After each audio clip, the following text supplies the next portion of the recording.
Good evening, and welcome to the Orange County School Board's regularly scheduled meeting for this Tuesday, April 14th, 2020. Board members are attending via WebEx or telephonically, so I will take roll call orally. Let me begin with Member Gallo. I'm here, Chair. Present. Thank you. Thank you. Member Lopez. Good afternoon, Chair Jacob. Member Cobert. Good afternoon, Chair. Vice Chair Gould. Good afternoon. Member Gordon. Present, Chair Jacobs. Member Castor-Denel. I'm here. Thank you. And Member Byrd. Good afternoon, Chair Jacobs.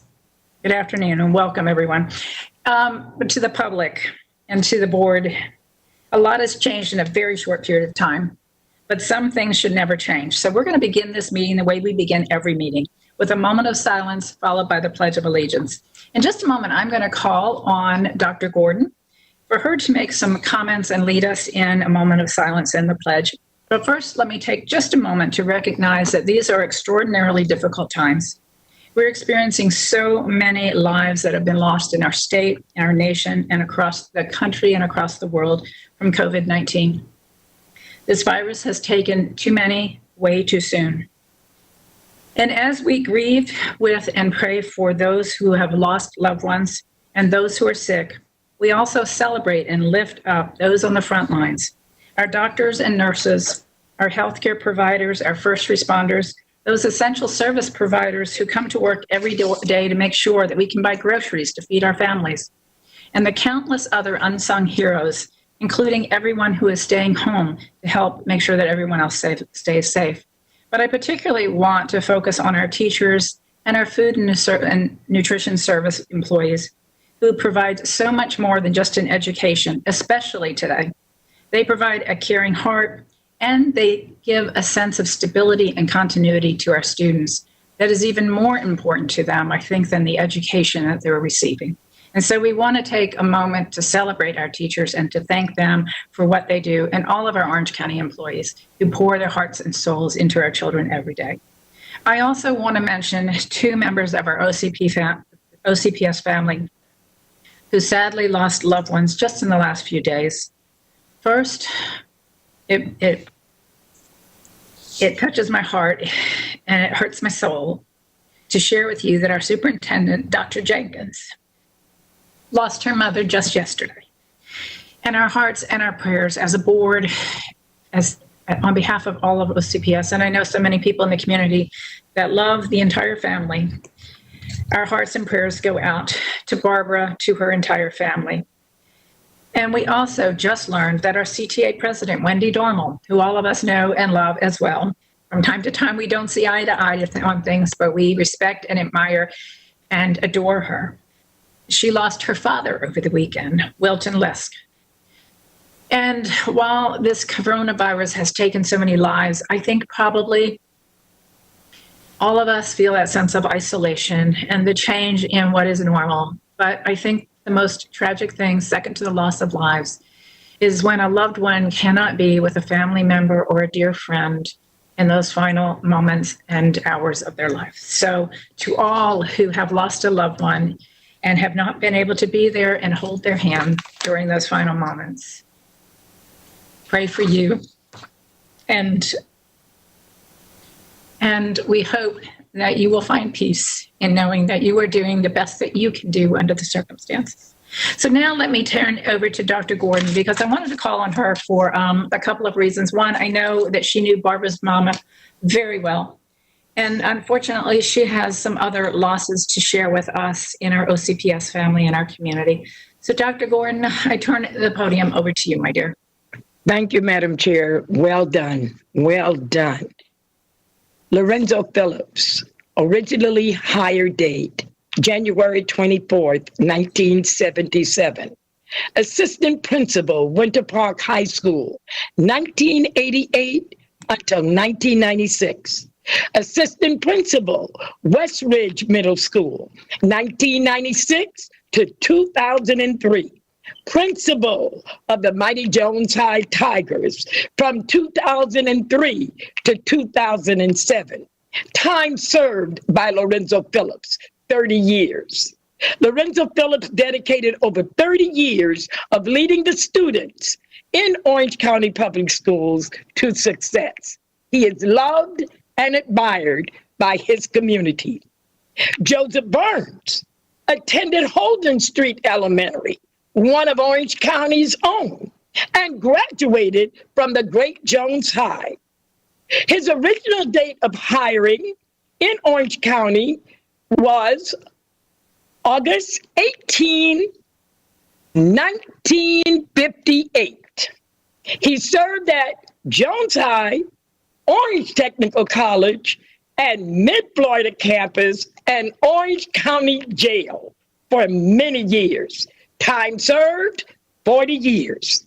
Joseph Burns dedicated himself to Orange County Public Schools for over 40 years. His children are educators. His wife was an educator.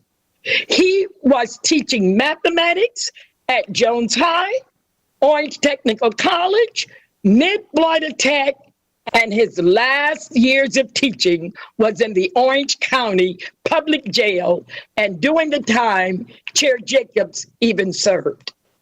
Lavetta Pickens, original hire date, August 29th, 1966. Her entire family were educators. Social studies teacher at Memorial Middle School, 1986 to 1998. Social studies teachers at the Mighty Jones High, 1998 to 2004. Social study teacher, Memorial Middle School, 2005 to 2006, and became an ed para in 2007 at the Mighty Carver Middle School. Lavetta Pickens, time served, 40 years of educating kids in Orange County Public Schools. Lavetta Pickens dedicated those 40 years to Orange County Public School only as a social studies teacher, a subject and part of a curriculum that she loved. Maddie B. Murkison, my friend, Superintendent Barbara Jenkins' mother. Well said, Madam Chair. She passed April 13th of this year. And Wilton Lisk, Wendy Dormels, the president of CTA, her father, all of us work together, working to educate kids. I know that Dr. Jenkins is very proud because every mother that sits on this board knows that we are proud when our children make us proud. Thank you, Madam Chair. Amen.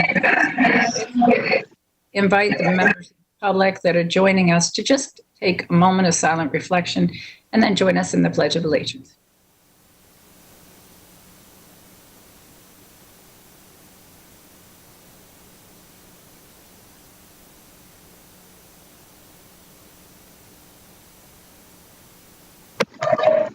And now for the Pledge of Allegiance. I pledge allegiance to the flag of the United States of America and to the republic for which it stands, one nation, under God, indivisible, with liberty and justice for all.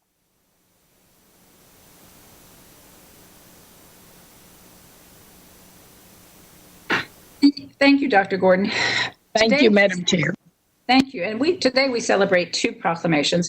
And I'm going to begin by calling back on Dr. Gordon because we're going to celebrate the month of April 2020 as School Library Media Month in Orange County Public Schools. And Dr. Gordon, more than anyone else on the board, understands just how important our librarians and media specialists are. That's a current role that she serves in one of Osceola's most important schools. And so let me turn to Dr. Gordon for her to read the proclamation on behalf of the board. Thank you, Madam Chair Jacobs. Orange County Public Schools, 445 West Amelia Street, Orlando 32801. Proclamation, School Library Media Month. Whereas school library programs are an important asset in the education of our youth. And whereas school library programs significantly contribute to student achievement by providing instructional support resources and services. And whereas school libraries provide access to information in a variety of formats within the school, as well as digital resources outside of the school. And whereas learning to become effective users of information and ideas is essential as Florida's youth prepare for a future filled with challenges and changes. And whereas promoting competencies and using new and emerging technologies is an integral part of school library programs. And whereas school library programs promote literacy and the enjoyment of reading. And whereas school librarians are instructional partners and consultants in teaching and learning processes. Now, therefore, be it resolved that Orange County Public Schools does hereby proclaim the month of April 2020 as School Library Media Month. Teresa Jacobs, Chair, School Board of Orange County, Florida. Dr. Barbara M. Jenkins, Superintendent, Orange County Public Schools. Thank you, Madam Chair. Excellent and well done. Thank you, Dr. Gordon. And we also celebrate and proclaim April 29th, 2020 as Denim Day here in Orange County Public Schools. Let me read this proclamation on behalf of the board. Whereas the month of April is National Sexual Assault Awareness Month, calling attention to the fact that sexual assault and harassment is widespread and harms our community. And whereas every 2 minutes, someone in America is sexually assaulted. And whereas the Denim Day movement is a worldwide effort that started as a grassroots protest against an Italian Supreme Court decision in which a sexual assault conviction was overturned because the victim was wearing tight jeans. And whereas Denim Day encourages everyone to stand in solidarity with survivors of sexual violence and to speak up when they hear comments that blame victims or make light of sexual harassment and assault. And whereas together we can change how we think and talk about this issue, we can create a culture of respect, equality, and safety for our citizens. And whereas through education and comprehensive prevention projects, sexual assault and its unfair and traumatizing effects are preventable. And whereas Orange County Public Schools strongly supports the Victim Service Center of Central Florida and their efforts to heal victims, educate and train the community, and stop sexual violence before it starts. Now, therefore, be it resolved that Orange County Public Schools does hereby proclaim Wednesday, April 29th, 2020, as Denim Day here in Orange County Public Schools, and urges all employees and students to wear jeans on Denim Day to help spread awareness about the physical and emotional trauma that accompanies sexual assault and show support for survivors in our community. And let me also comment before I call next on our next speaker that most of the board members are wearing jean denim attire in some fashion or the other.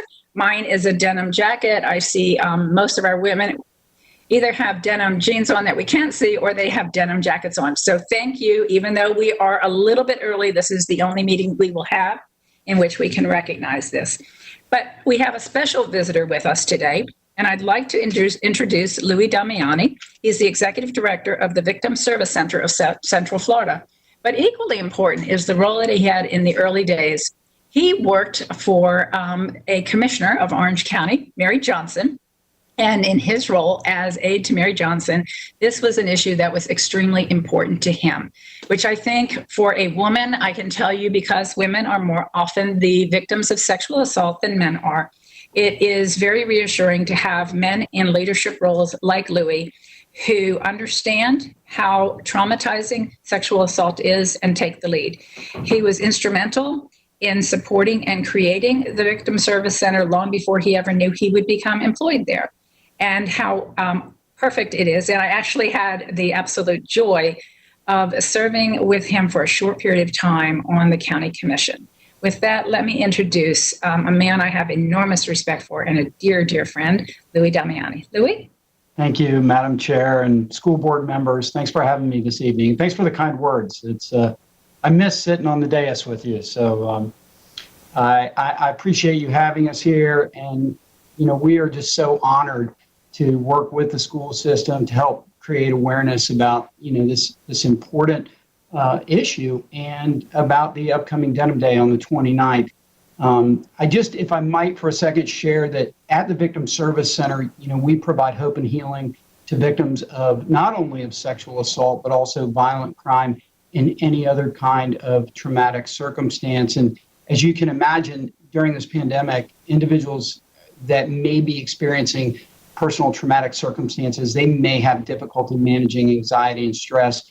And that's the reason why we remain open now for all those that need our service. And we do that through 24-hour crisis intervention. We have a 24-hour helpline that's readily available, always picked up by the third ring by a master's level counselor.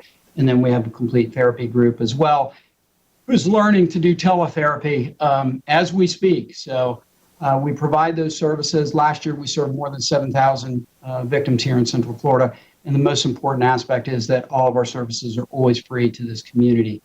As you mentioned, Madam Chair, April is Sexual Assault Awareness Month, and we always champion Denim Day. And we do this to spread awareness about the physical and emotional trauma that accompanies sexual assault. And we really want to show support for survivors in our community. I commend the board for moving forward and going ahead and doing the proclamation, because so many people are just putting everything on hold. And this is too important of a topic for us to just put by the wayside. So thank you for sticking with us. We're going to create a virtual social movement this year on the 29th.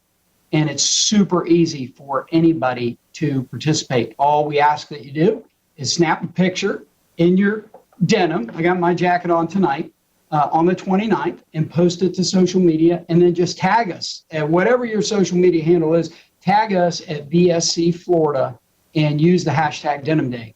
It's a simple act, and it really can help change the way people think and talk about sexual assault and harassment. So just together, we can spread this word across social media. I can tell you last year, I had people from all over the state, Tallahassee, Ocala, all over the place tagging and jumping onto our social media campaign. So the more people that we touch, the more people that we reach, they can get this message out. And what a better time, because everybody else is going to be online anyway. You got to have something to look at. You might as well generate a conversation about stopping sexual violence in our community and across our country. But I thank you so much for indulging me, for giving us a little bit of time and a platform to make people aware of the work that we do.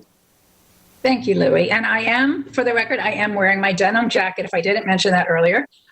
Great challenge to throw out. And we're so proud of the leadership that you have taken, and you are leading the way and making this day well known, not only throughout Central Florida, but throughout the state. Now we are going to turn to our public comment portion of the meeting. Let me begin with a public comment announcement. In order to provide government transparency, as well as reasonable opportunities for the public to access and participate in the decision-making process, we've established new policies and protocols to comply with the various emergency executive and administrative orders entered by the federal, state, and local government entities, including but not limited to the governor's executive orders and the emergency executive orders issued by the mayor of Orange County. The protocols were designed to allow the school board to continue to perform essential functions in a manner that's consistent with law, these emergency executive orders, and board policy, while keeping our citizens and employees safe and engaged.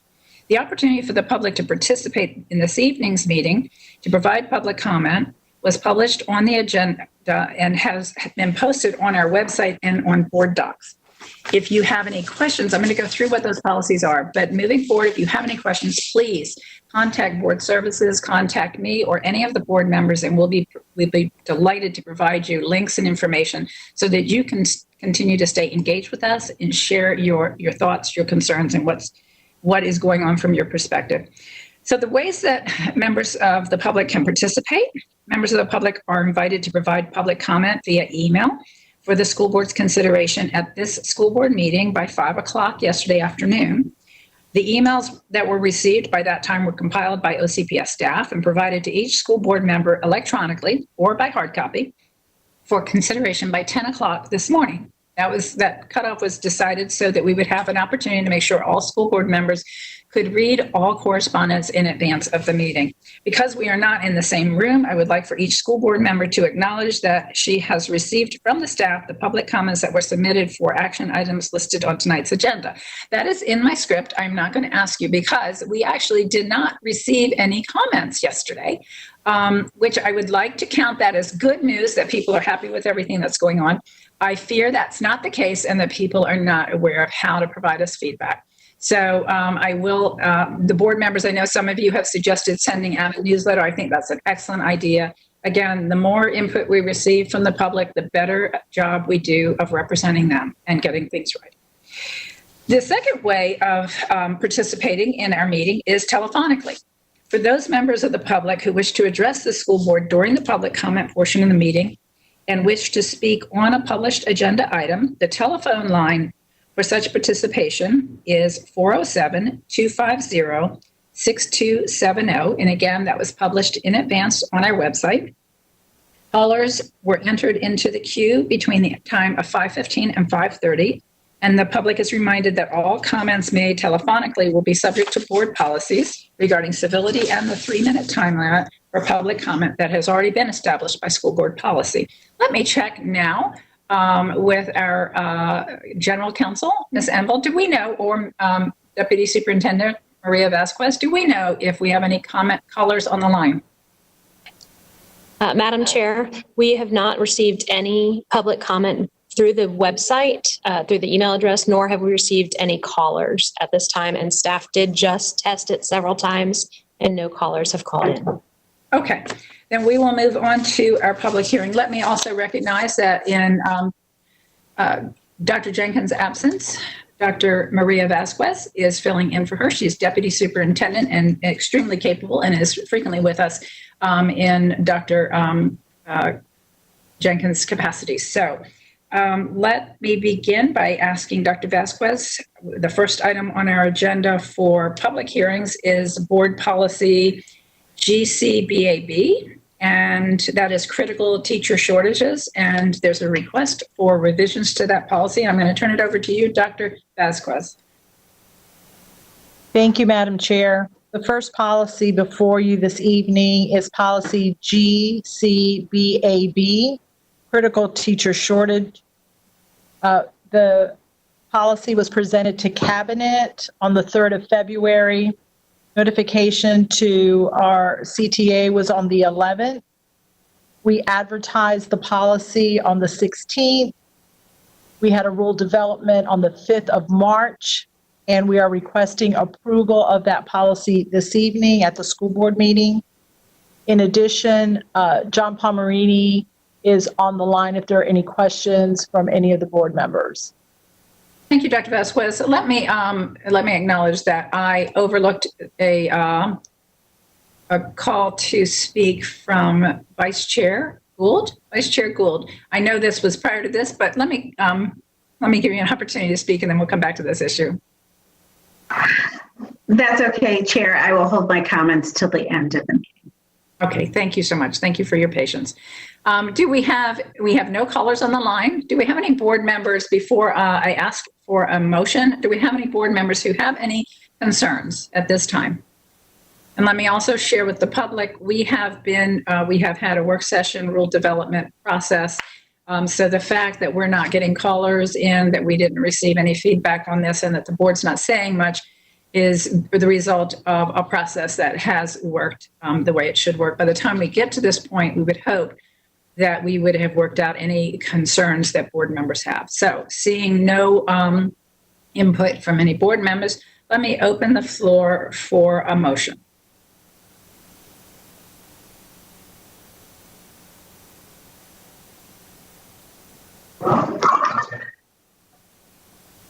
So moved to approve. Oh, sorry. Go ahead, Member Gordon. No, you go. I'll second. I was going to second this one. So moved to approve the policies as presented by the Deputy Superintendent. And I give it a second on the critical teacher shortage, which is so very much needed. And we do thank staff for cleaning up the language. I second it, Madam Chair.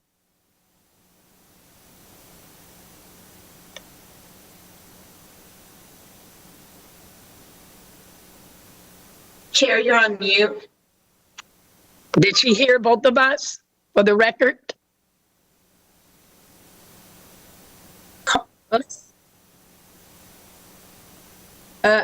You all didn't hear me. I apologize. We have a motion from Member Gould, a second from Member Gordon, and for the approval of revised board policy GCBAB, critical teacher shortages.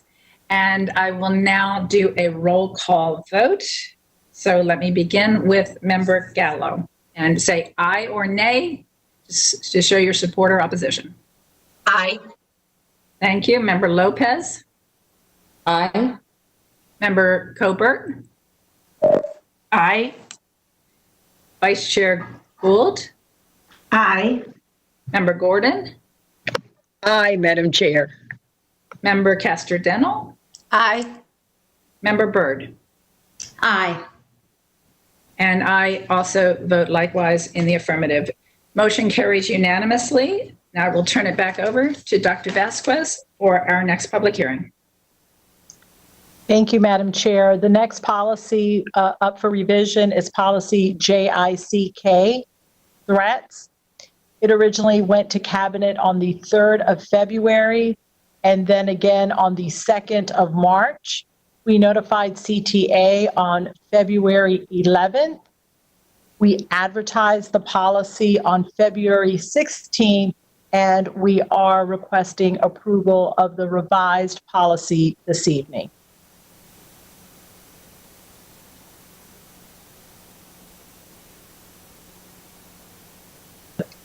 I'm going to confirm with Ms. Enval that we have no members of the public on the line. We still do not have any members of the public. Thank you. And any board members' comments before I open the floor for a motion? Seeing none, is there a motion? Chair, I move that we vote to approve board policy JICK as revised. All right, we have a motion from Member Cobert. Do we have a second? Yes, Madam Chair. I second the approval of the revision to board policy JICK. I think it's JICK, threats. Thank you. We have a motion from Member Cobert. We have a second from Member Gordon for the approval of revised board policy JICK, threats. And now for roll call vote, let me begin with Member Gallo. Aye. Thank you. Member Lopez. Aye. Member Cobert. Aye. Vice Chair Gould. Aye. Member Gordon. Aye, Madam Chair. Member Castor-Denel. Aye. And Member Byrd. Aye. And I vote in the affirmative as well. Member Gordon, that was a aye vote for you, correct? Yes, ma'am. Thank you. Thank you. All right, that motion passes unanimously. And I will now turn the table back over to Dr. Vasquez for the next public hearing. Thank you, Madam Chair. The next public hearing is the second opportunity for members of the public to give input on the adoption of instructional resource materials for world languages. All right, and we have no callers on the line, so let me just check and see if any board members have any comments before I open the floor for a motion. Seeing none, is there a motion? Yes. The motion in favor to move in favor of request or approval of adoption of the word language textbook instructional resources and materials. Thank you, Member Lopez. Is there a second? Second. Second by Member Colbert. We have a motion from Member Lopez, second by Member Colbert, to request to approve the adoption of the world language textbook instructional resources and materials. And I will do a roll call vote, beginning with Member Gallo. Aye, Madam Chair. Thank you. Member Lopez. Aye, Madam Chair. Thank you. Member Gordon. Aye, Madam Chair. Thank you. Vice Chair Gould. Aye, thank you. Member Castor-Dental. Aye. Member Byrd. Aye, Madam Chair. And I likewise vote in the affirmative. Member Colbert. Aye. Thank you. All members present voting in the affirmative, the motion carries unanimously. All right, we will now move on to the adoption of the consent agenda. Dr. Vasquez, are there any changes to the consent agenda? No, Madam Chair, there are no changes to the consent agenda. Okay, seeing that there are no changes to the consent agenda, is there a motion to approve the consent agenda? Yes, I'll move to approve the consent agenda. Thank you, Member Byrd. Motion by Member Byrd. Is there a second? I second, Madam Chair. Thank you, Member Gallo. We have a motion by Member Byrd, a second by Member Gallo to approve the consent agenda. And I'll do, again, a roll call vote. Let's begin with Member Gallo. Aye, Madam Chair. Thank you. Member Lopez. Aye. Thank you. Member Colbert. Aye. Thank you. Vice Chair Gould. Aye. Member Gordon. Aye. Thank you. Member Castor-Dental. Aye. Thank you. Member Byrd. Aye. Thank you. And I likewise vote in the affirmative. The motion carries unanimously. Next on our agenda is on the non-consent agenda is a request for approval for a name for 85EW4 opening in 2020. And I'm going to turn again the floor over to Dr. Vasquez. This evening, we will be requesting 3 names for the 3 schools that will be opening in August. The first name that we are seeking approval for is Site 85E-W-4. Area Superintendent Dr. Cupid McCoy will be presenting the resolution. Thank you. Dr. McCoy, you're recognized. Yes, ma'am. Good evening, Chair. Madam Chair, board members, and Deputy Superintendent, it is a pleasure to come to you this evening to present the resolution to request approval of the school board to select a name for 85EW4 school opening in 2020-21. According to School Board Policy FF, the superintendent shall present 3 recommended names based on input from the school's community stakeholders for the board to review. Suggestions for school names were received from students, parents, and community members that will be served by 85EW4. A survey was provided between February 10th and February 25th. Suggestions were solicited via an electronic survey for names. Based on the results of the initial survey, 3 names emerged as the most suggested.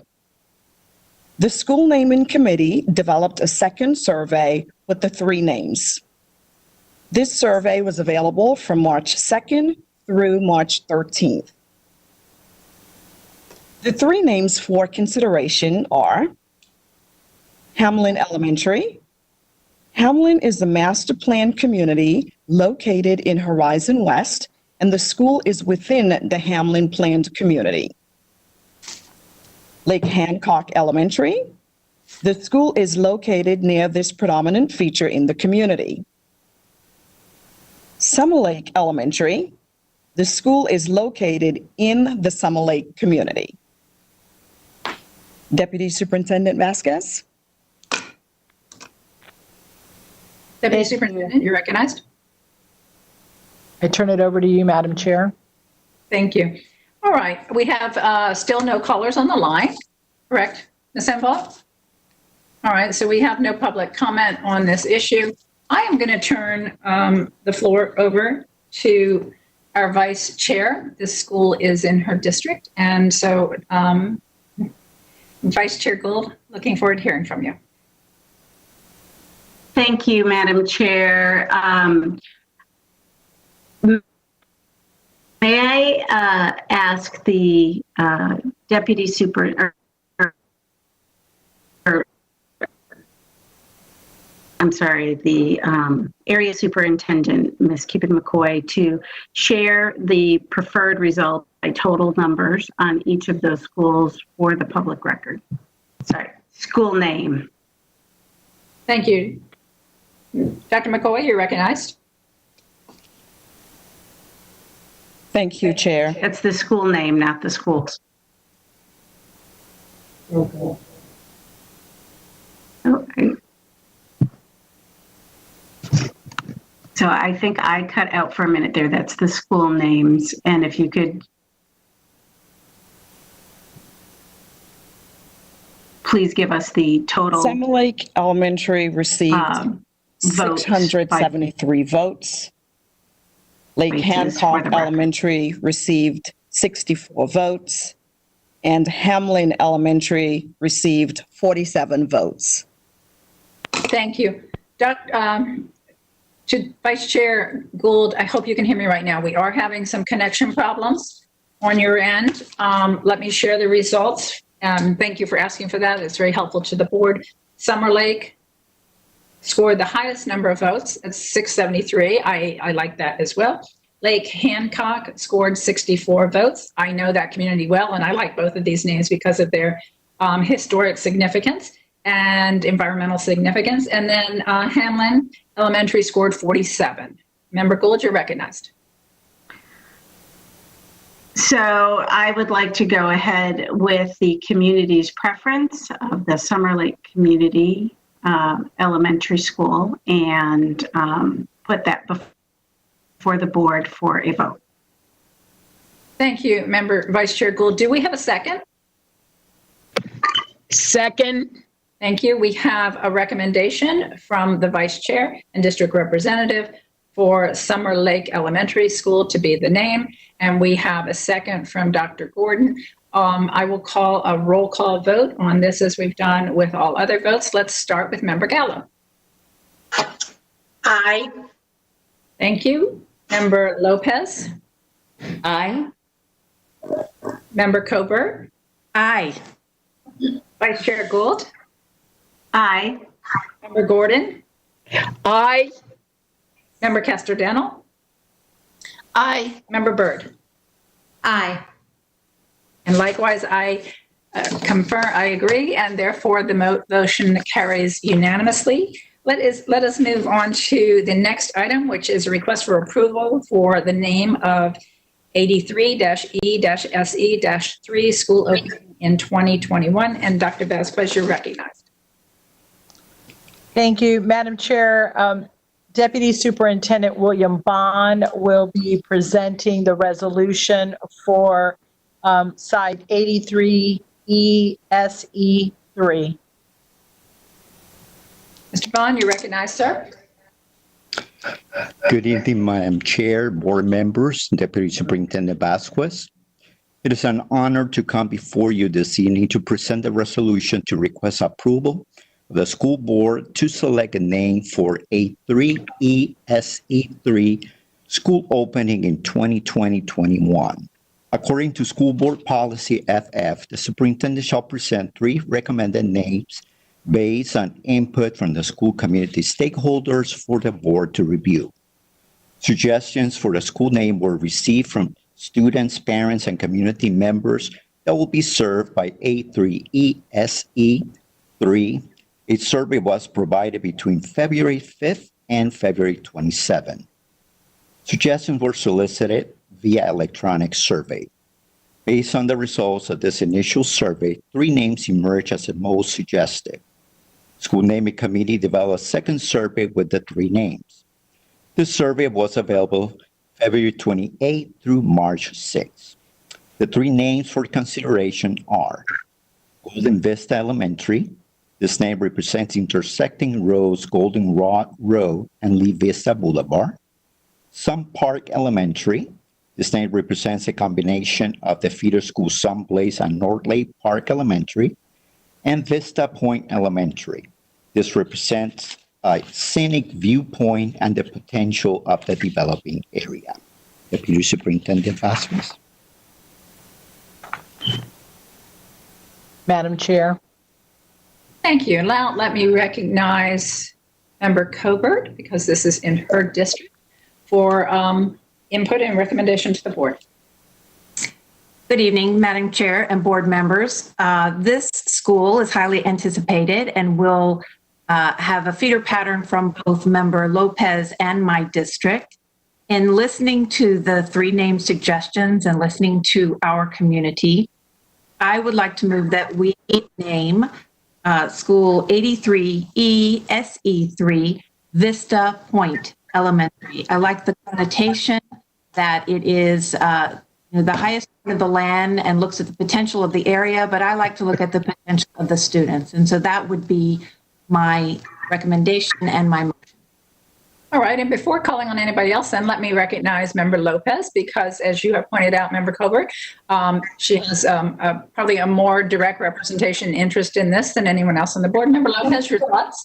I love the idea of school board member Linda Covert, because that is the middle point between the areas that are going to feed the school. So Vista Point is exactly in the middle.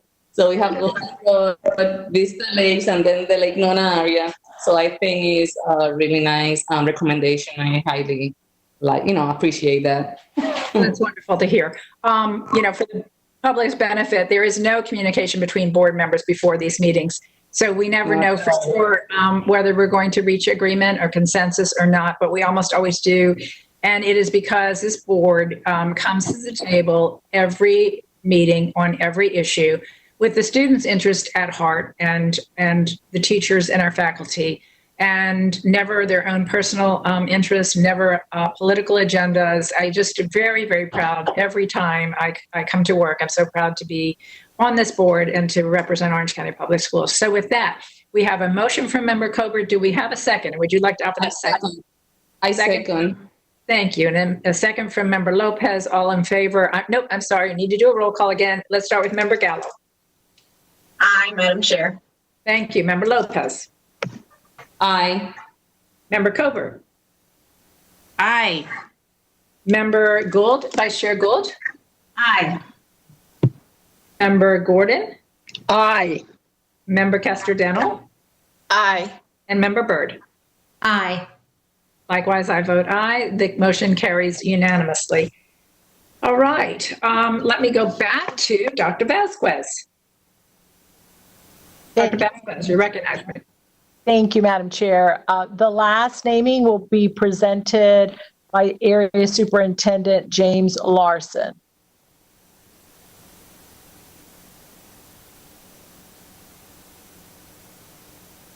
You recognize Dr. Larson?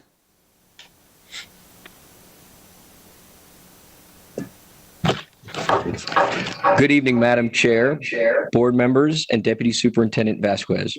It's a pleasure to come before you this evening to present the resolution to request approval of the school board to select a name for the 20 East Southwest 4 school opening in 2020-21. According to school board policy, FF, the superintendent shall present 3 recommended names based upon input from the school's community stakeholders for the board to review. Suggestions for the school name were received from students, parents, and community members that will be served by 20 East Southwest 4. A survey was provided between February 12th and February 27th. Suggestions were solicited via electronic and paper-based surveys for names. Based upon the result of this initial survey, 3 names emerged as the most suggested. The school naming committee developed a second survey with those 3 names. This survey was available from February 28th through March 13th. The three names for consideration are International Elementary. The school, Site 20, is located on International Drive. Lake Bryan Elementary. Lake Bryan is near Site 20. And Sunshine Elementary. Students selected this because we live in the Sunshine State. Deputy Superintendent Vasquez. Thank you, Mr. Larson. I turn it back over to Madam Chair. Thank you. And let me now turn it over to the Vice Chair Gould, who also represents the school primarily. Yes, thank you, Chair, and thank you, Area Superintendent Larson. I know that Sunshine Elementary had the absolute most votes between the three choices.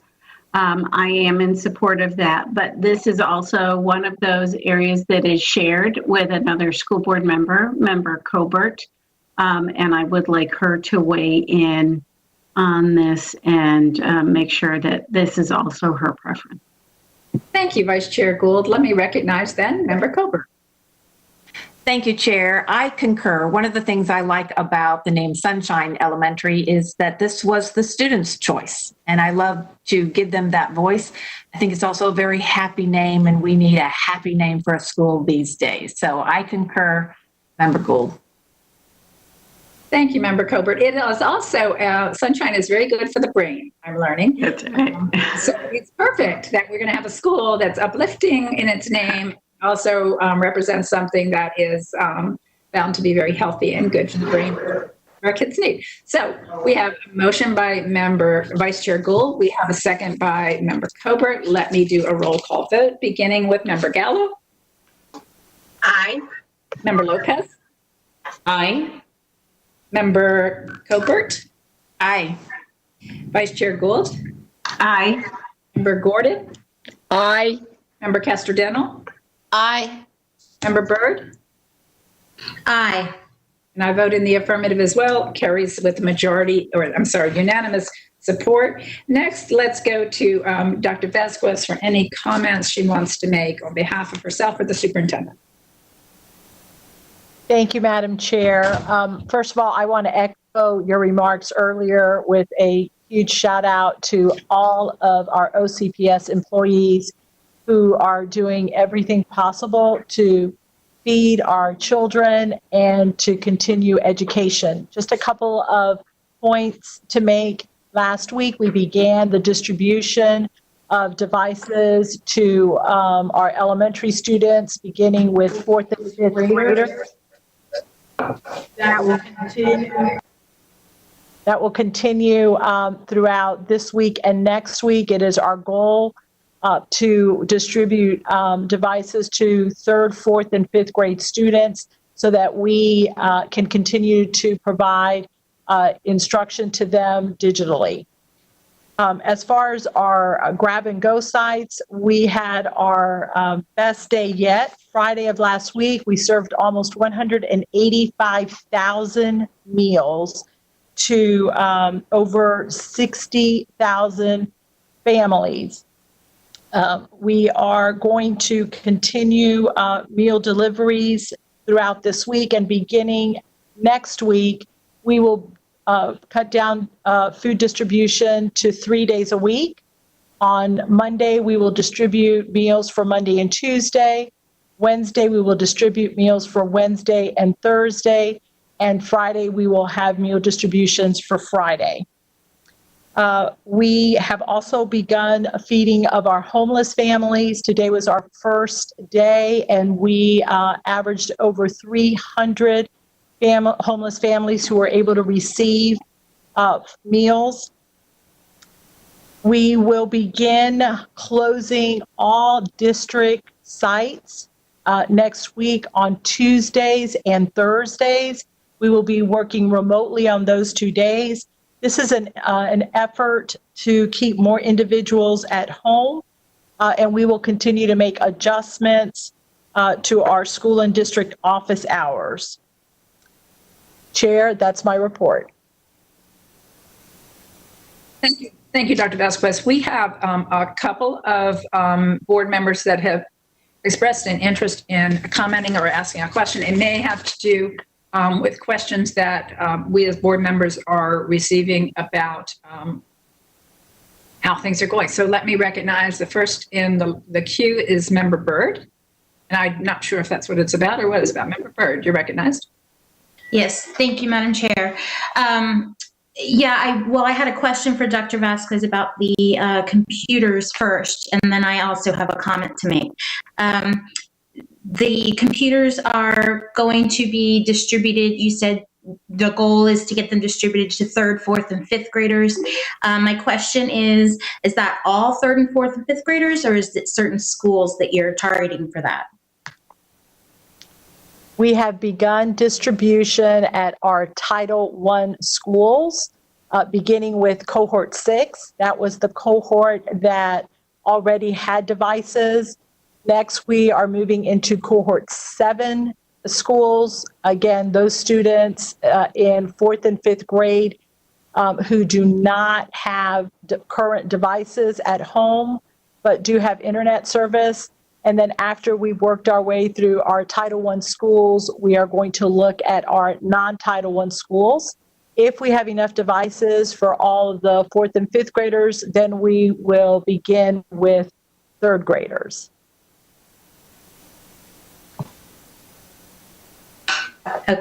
Okay. Anything else? If I wanted to just make some comments about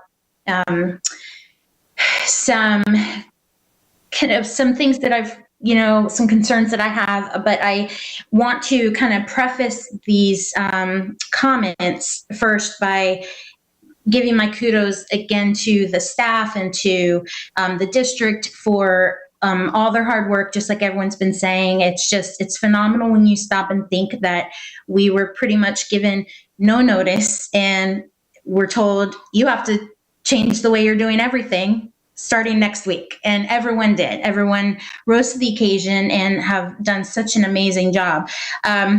With that being said, I still have a lot of concerns about the pressure that this is putting on all of our families. In the past couple of days, I've heard from quite a few families that are completely overwhelmed. One mother reached out to me today. She has 4 children between the ages of 9 and 12, 2 of which have autism. She's being asked to check in every day for each one. She's got to help all 4 kids, with one laptop between all 4 of them, and she's just at her wit's end. And then I heard from another mom who has a young child with dyslexia, who's very frustrated with the amount of work that her child is getting, because it takes her all day to help her, and she's got 2 other children. So a lot of these issues have a lot to do with our children that have specific learning issues, our ASC children and our younger students. I think that's those families are in particular under a lot of stress and feeling very overwhelmed. So this is, I think what we have to think is that, this is not the only thing these parents have going on in their lives every day, is teaching their kids all day. And while I am thrilled by what I'm seeing teachers doing, and I love that they have autonomy over what they can teach now and they're being so creative, I think that, and I've talked to Dr. Vasquez about this, I still feel like that we need to have some clear kind of guidelines or something. I don't know what the answer is, but I just know that, especially for our ESC students and for our younger students, some guidelines for our teachers that will help relieve some of this pressure that our families are feeling. I'm really concerned with them, with everything else that they have going on in their lives, especially families that are struggling financially right now. And, some of them have health issues. I just think that, I think that it's easy for a teacher maybe to not be aware or not be thinking of the impact that all the other teachers piling on at the same time, and then other students in the household. And, it's just easy. It could be easily overlooked of how overwhelming this is for our families. So, I just wanted to kind of share that with the board, with everybody. Thank you, Member Byrd. Dr. Vasquez, do you want to respond to that? I think those were, comments I think many of us are hearing, and And it's different, I think, from one classroom to the next. But I certainly have heard parents, especially with multiple children or children that have special needs, being overwhelmed. Dr. Vasquez? Yes, and certainly we understand that this, as stressful it is on our district, it's even more stressful on our families and our children. We continue to look at our education continuity plan and make tweaks as we're receiving feedback. Certainly, if there are any family members that, or any students that are feeling any type of stress, have questions, not certain of what they need to do, we ask that the first thing they do is communicate that with their teacher. If after making an attempt or communicating with the teacher that still doesn't resolve the issue, we ask that they then contact the school principal, who in turn will work with the family to try and resolve the issues.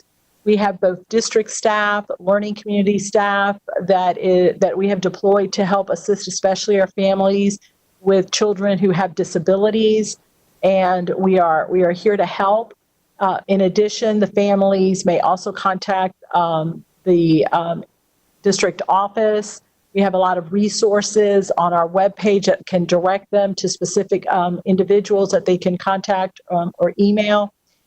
And our message has been and will continue to be that during this time of uncertainty, that we look at making decisions through the lens of compassion and common sense. And certainly we will continue to take the feedback that we are receiving and making adjustments. Also, if board members, you have any family that emails you directly, please feel free to forward it to me, and we will make sure that the parent and or the student has contact and gets assistance. Thank you, Dr. Vasquez. Member Byrd, does that address your questions? Yes, it does. I appreciate that. I think that knowing that we can refer them to the district for additional resources and additional help is very helpful. Thank you. Thank you. Member Vice Chair Gould, let me recognize you. Thank you, Chair, and thank you, Member Byrd, for some of your comments. I had similar comments, and I also noted that it's a lot of middle school and younger. Some of the younger, at least in my district, are settling down a little bit if there's not multiple kids in the home. But middle school in particular, I think, because it does feel like a lot and it's overwhelming with all the different classes. High school's a little bit more into a rhythm of it, and they don't feel like it's as much pressure as the feedback that I've gotten, because their extracurricular classes and some of their larger classes are being delivered in such a unique and different way, like our ballet class in partnership with Orlando Ballet and things like that. So I do think if we can get more resources to them and that they know that, especially when there are learning challenges and how they can maybe get that. Have we partnered with any university student? I know there are university students across the country that are willing to do tutoring and maybe provide some of that relief for parents. And we have amazing university students in our own community. I have one in my house. I volunteer him for math.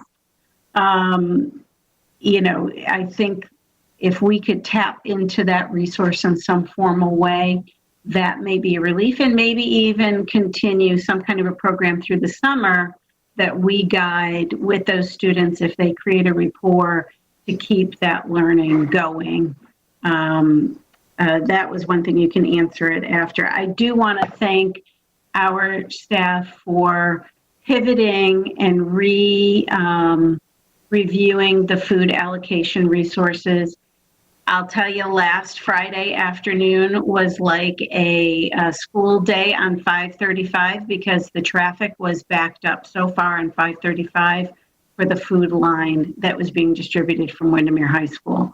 And it shows a great need in a community that you wouldn't think has a great need.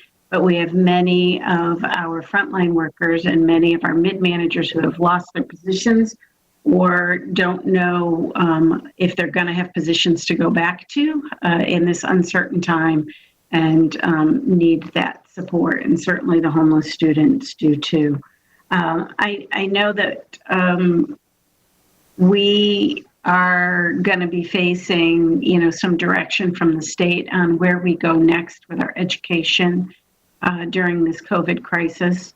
Having a foot in healthcare, I would, if we have any leeway in the orders that come from the governor, I would suggest that we as a board and we as a team look at not reopening schools without consulting the two major healthcare providers in our community. Because in talking with them and tracking what's going on with COVID, we need to keep people as safe as possible for as long as possible. And if we can continue to smooth out some of our delivery system and support those parents who are stressed during this time, and as the weeks go on, that gets better and better. As the days go on, it's not taking weeks, it's taking days. I think that is important as well, that we do our part, since we have such a large percentage of the community between our employees and our students that move a lot when school is going on. I did want to leave you with a positive thing that I got before you answer my question. This was an email about one of my opening schools. I always get facilities questions every single day. But at the end of this particular email, it's from a parent. It said, I would also like to say that I think that the local schools and teachers are doing a great job with the challenges we are currently facing. My children have been engaged in learning at home and given support when they need it from their teachers. So while we know we have some challenging situations out there, I know I could not do math past probably first grade now. So I get that, but there are many, many appreciative people, and I've spoken to several this week who echo this sentiment, and I wanted to make sure our teachers and the team heard that. Thank you. Thank you, Vice Chair. I'm going to recognize in just a minute Dr. Vasquez, but let me also just commend you for bringing to the district's attention the need to have a food site distribution out in the Horizon West area. I think, that's exactly what district board members are supposed to be doing. You all have your feet to the ground, you're paying attention and communicating that information back. And you can see, as you point out, it was highly needed, but nobody that's sitting in those cabinet meetings can know everything. And so your input in that, I know, was invaluable to the team. Dr. Vasquez, the Vice Chair asked a lot of questions. I'll relinquish the floor to you. Okay, and Board Member Gould, if I don't answer one of them, please let me know. So first of all, you asked about if we have any partnerships with the universities. We have enlisted the help of UCF in helping hire some of the interns we had, and they are helping primarily with food distribution. Some are helping out in some of the front offices. Dr. Williams has already given me the nod that she will be contacting and reaching out to some of our other universities and trying to get them to assist us with some tutoring or additional help at our schools. That's a phenomenal idea. We are also using members from City Year to help continue to assist our students at the school sites that they were assigned to previously. I really need to give Mr. Pacheco commendations for the work that he and his team have done with our food distribution. They continue to analyze the data daily and attempt to make sure we reach as many families as possible, and they will continue to do so. I believe those were the questions that you asked.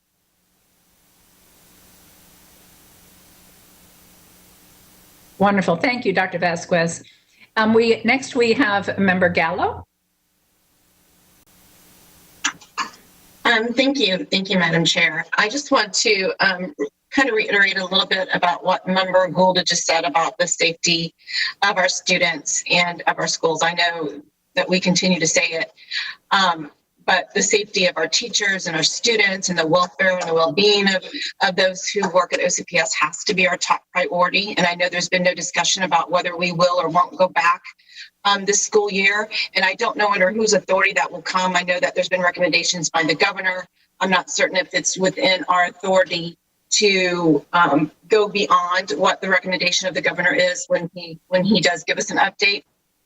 But we just had here locally a good friend of mine, and I know a good friend of Member Gould and Madam Chair, ex-Commissioner Scott Boyd had like no symptoms. He was asymptomatic and he did test positive for COVID-19. So I think that we have a lot of people in our community that are asymptomatic, and children are amongst those in that largest population that are probably asymptomatic that could carry the disease and we wouldn't even know it. So I think, as Member Gould pointed out, we do have to look to the professionals, to those who are experts in that field when we look to the future to make that decision. I have a series of like 3 or 4 questions, so please just bear with me. I'll get through them as quickly as possible. Number one, I'd like to know how many students have we been able to locate and how many students have we engaged? I know that the superintendent from Pinellas went on an education roundtable with Commissioner Corcoran and Governor DeSantis, and he stated that in Pinellas, they were able to engage and find 97% of their students. So I'm just curious as to what our engagement rate here is in Orange County. How many students have we not been able to locate, and what our plans are to ensure that every student is found and located. Number 2, and this was actually a question that I got from a student, I think a high school student today.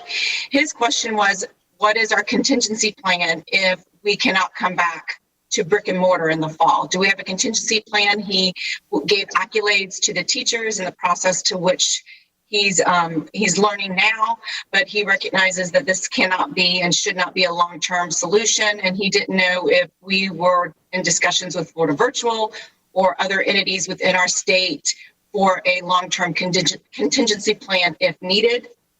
And then the next was in reference to the computers hotspots.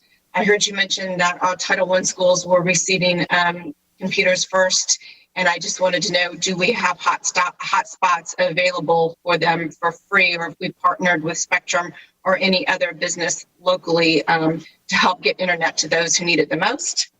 And then I just want to say, I recognize how tough this is on parents, and I recognize how tough it is on teachers, and I want to give kudos to the staff and to the teachers and everybody that's on the front line trying to combat this virus. My heart is just with everybody. It's just unprecedented, and we've never been there before, and I just wanted to personally recognize all the hard work that everybody's doing and to personally say thank you so very much. And if you need the school board, if you need me in particular, I'm here, and I have no words for how I feel about how everybody's just stepped up the plate. It's so appreciated. So thank you. Thank you, Madam Chair. Thank you. And Dr. Vasquez, you're recognized. So the first question asked about how many students have we engaged. And so I'm going to give you a couple of data points. Our summary from last week on Canvas, we had over 1.8 million apps that were launched. We had 1.966 million assignments that were uploaded, and we had 1.2 million Launchpad logins. As you may know, we have given teachers some flexibility in the amount of time they have to input students who may not be present or students who they have not been able to engage. And so we are looking to capture that through the next few days. Our attendance rate looking at last Friday was just above 85%. But again, we've given teachers flexibility in the amount of time that they would have to record if a child is present. And so we expect that those numbers will increase. We're also looking to see if we can capture numbers from the logins as far as the number of students that we have not been able to engage. We have told teachers that if they have not heard from a student and they've made an attempt to contact the student and the family and they have not heard from them, that they are to submit the name or names of the students to administration. And the principal will then take on the task of trying to locate the child and make contact. Schools will be receiving a script, I believe, later this week that they can begin to send out to families if they have not been able to make contact, and in trying to engage them and letting them know they need to make contact with the teacher. As far as our contingency plan for the fall, our superintendent has directed us first to take a look at what we're going to do for summer school to stop that, it's been termed the COVID slide. And so Dr. Schuler, Chief Academic Officer, and her team, alongside learning community staff and input from our schools, are currently planning what summer school will look like for the upcoming months. In addition, they are starting to work on what we're calling a regression plan, which would a re-entry plan when that is decided. And that will also include what our options are if we are still in the mode of distance learning when school is to start in the fall, or some variation of that. We have about 2,000 hotspots that we have been able to secure. We have also purchased additional hotspots with some generous contributions from community members. Those will be distributed to families free of charge. We have started with the families that actually have internet service because we currently have about 30,000 students that are receiving packets, and we currently do not have 30,000 devices. So we've started with the families first that have internet but no device, and then we will move to families that do not have a device, nor do they have internet, and we'll make use of those hotspots. That should begin prior to the end of this week. I believe those were the questions that Board Member Gallo asked. Thank you. Member Gallo, anything further? I'm good. Thank you, Madam Chair. Thank you. Let me now then recognize Member Lopez. Thank you, Madam Chair. I have a question and a comment. The question is also for Dr. Vasquez. Can you please describe how are we following up with our students' mental health needs previously identified? And also, after that question, and how are we working now with our mental health staff members to take care of the new cases that we are having because of this situation?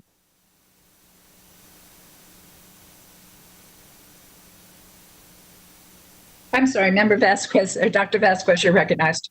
Okay. Thank you. I apologize. No, thank you, Madam Chair. So we are following up with all of the students who we were previously either counseling or meeting with, who had been identified as needing some additional or needing social emotional support. We have expanded the staff that is now working with those students to include all of our district student services department. We have services and supports that are being provided by telephone, through video conferencing.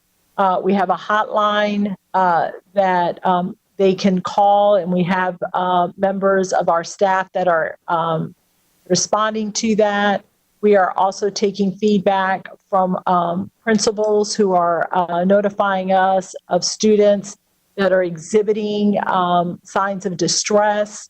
And we are making use of all of those resources, and we are continuing to engage our community partners who were working with us previously. What is the hotline?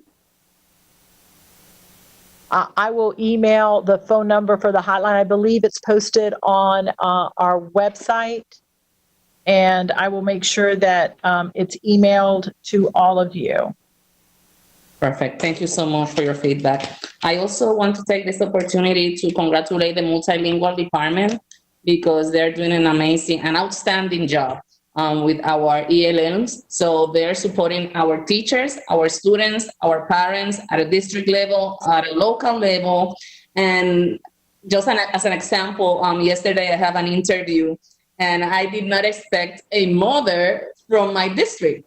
So the reporter was saying, I have a mother that she has a lot of complaints about the way, she's doing the distance learning. So when she started explaining, obviously it was her experience as she's not a teacher, she's a mom. I imagine how she feels, So, the concerns are more on behalf of the way she can structure her daughter learning and teaching strategies. So I asked her, did you talk to the teachers? And she said, yes, I talked to the teachers and I don't have any complaint about that because the teacher even gave me an individual training in how to teach my daughter. And, for me, when she was saying that, I said, oh my God, he's running the extra mile and he's more than flexible. Imagine, maybe he has 100 and something students, but he took the time to give this, training to the mom. And, sometimes we also have to highlight those parts because I know our teachers are doing a lot of things. They are not only following the standards, but they are also creating material that did not exist because we're facing this situation. So when I talk to the people and I say, did you call the principal? Did you talk to the teacher? When they do that, the response that I'm receiving from the ELL parents is that they're receiving the flexibility and that they are receiving the help from the school. So I just want to congratulate Josie Medina, the senior director from the multilingual department, and her staff, because I think they are doing an amazing job. And not because I'm saying this, just because my constituents are saying the great things that they are receiving for their students. Thank you, Member Lopez. Thank you. And let me echo that I have found the district to be extremely responsive. Dr. Vasquez, you've been enormously responsive. You always are.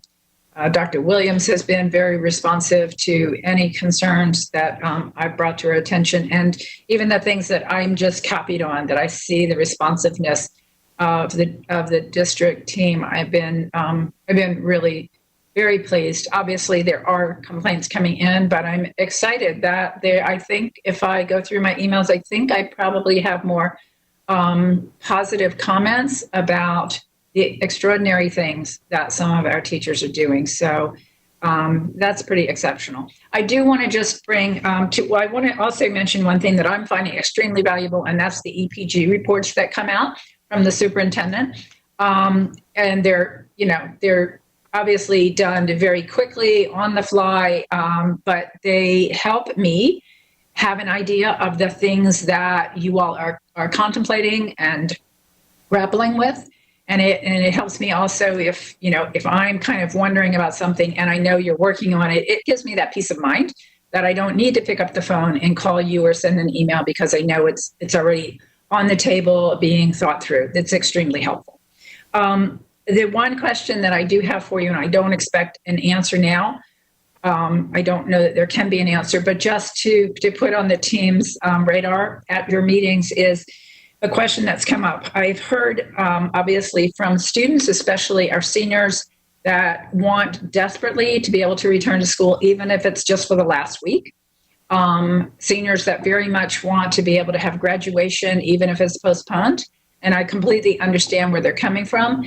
The flip side of it, though, is hearing from parents and some of our teachers who are parents and teachers after Governor DeSantis' press conference last week, and some of the comments he made, and I don't think he was making any definitive statement, but it made people nervous that when he said that even if it were just for the last week or so, he would love to be able to open up schools. I don't think that was necessarily an indication of what's going to happen, just an aspirational thought. But what I'm hearing from children, from parents, as I said before, and a few teachers who are both teachers and parents, is a concern from a health risk standpoint. So my question to you for consideration as we look at what the future holds is, if we do get either an order or direction that we must, or a direction that we should consider opening schools, is there the potential for options for parents and or teachers who are also caregivers for people that are in the very high risk category to continue with the distance learning? So I think it's the kind of thing that we would obviously need to put a lot of thought into how logistically that can work, but I wanted to start that dialogue as early as possible. Dr. Vasquez, again, I'm not expecting an answer. I just wanted to share that with you. Any thoughts along those lines at this stage? Certainly, first to comment about the seniors and graduation. The superintendent and Dr. Williams met with her council, of her student advisory council, and received input from them. Our high school principals also met with school leadership, and they are taking all of that information and coming up with options to traditional graduation, which includes postponing to a later date. It also could include a virtual graduation.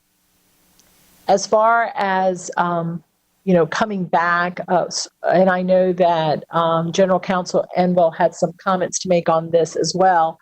But we have always looked to DOE and followed their direction on what orders are stated, and it will depend on what the orders state and what our actions will be.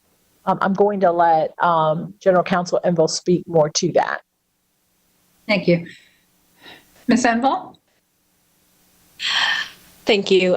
Yes, it was going to depend on what the executive order says from the governor, and then we'll have to take a look at that and see what our options are after that. We can plan ahead for all of these things, and I know those discussions have taken place at APG, and I think it's really important to have those discussions. But until an order comes out, we need to figure out what will happen once whatever that language is in that order.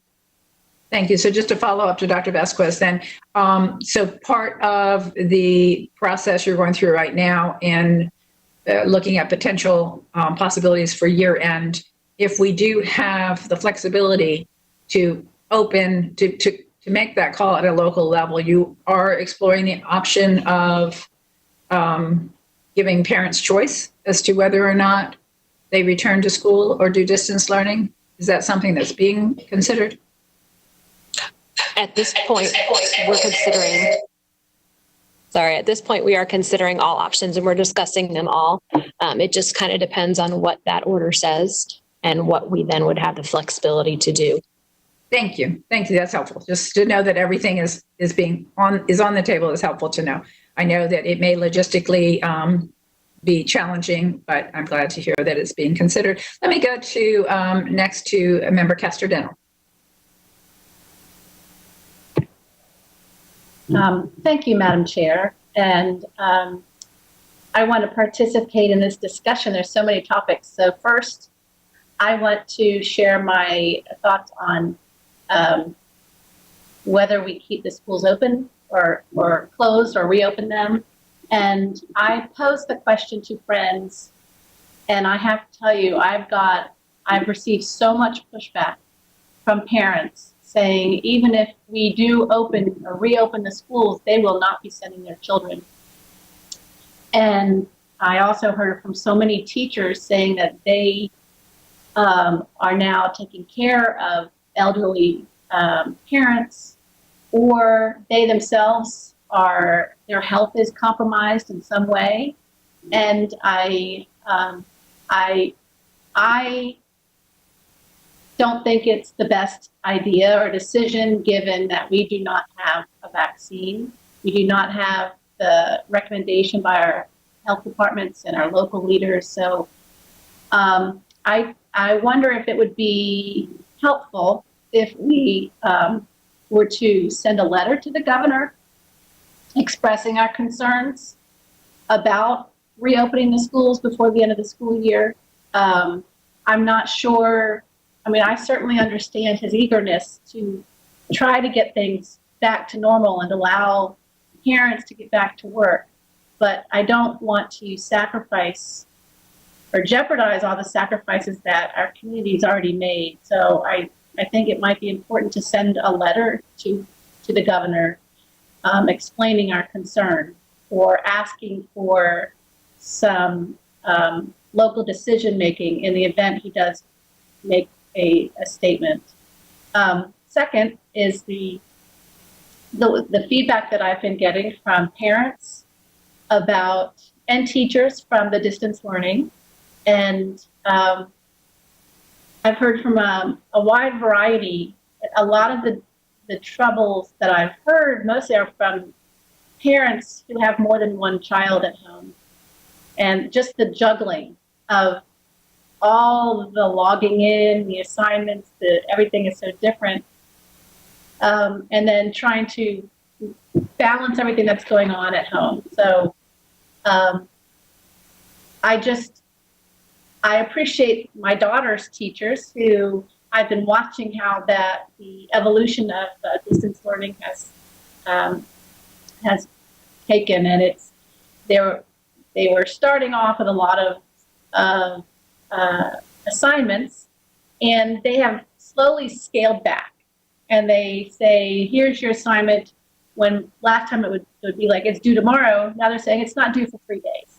So I appreciate that. I've been in communication with the teachers and let them know where they can help relieve some of the pressure points. And that really does help, just with my own family. So I appreciate that. I know that teachers, I haven't heard complaints from teachers. I've heard them embracing it and working hard, but I do hear that from elementary to middle and high school, they are working long days doing this, up to 10 hours, a day is normal. So that's a burden that maybe we can help alleviate. I do have another question about our budget. I know that we don't know what our budget will be, but I do know that it will require federal dollars to come down to help steady our ship.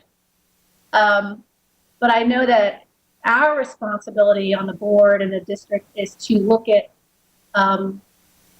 where we spend the money.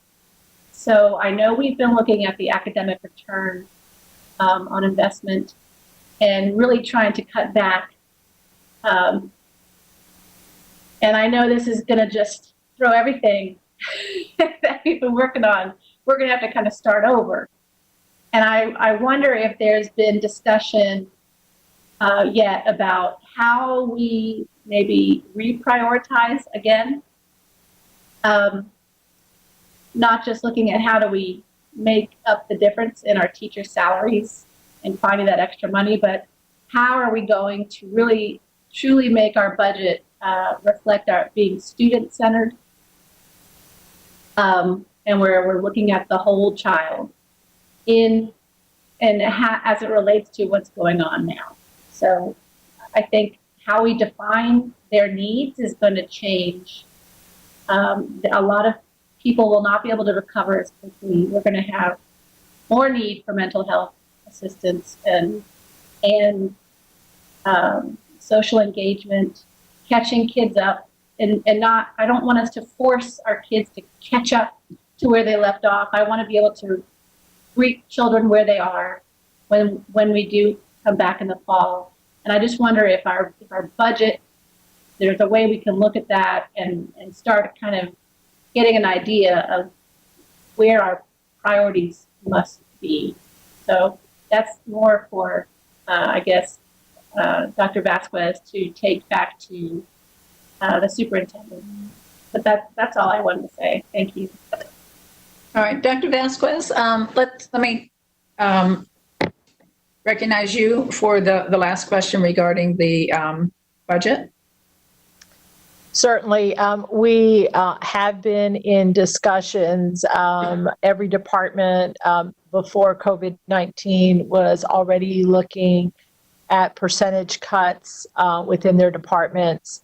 Most recently, everyone is evaluating current dollars that we no longer will be spending due to COVID-19. An example would be in the area of testing. Because we have canceled all testing, we can use dollars that were allocated for that purpose, such as the courier, the distribution, all of that can now be put towards general funds as we are looking to plan for next year.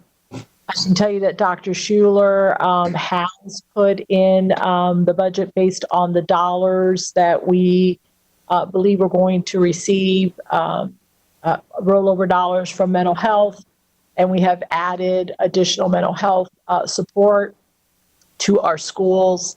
And we know that that is a priority, I believe, as you said, more so now than ever before because of COVID-19. And the superintendent has been very clear in her direction to us that when we're looking at coming back to schooling, whatever that will look like, that we need to take into account students' social emotional well-being and taking a look at how we support them in the transition back. I will certainly take your comments back to her, but know that we are and have been looking at budgets and how we will allocate dollars as a result of COVID-19.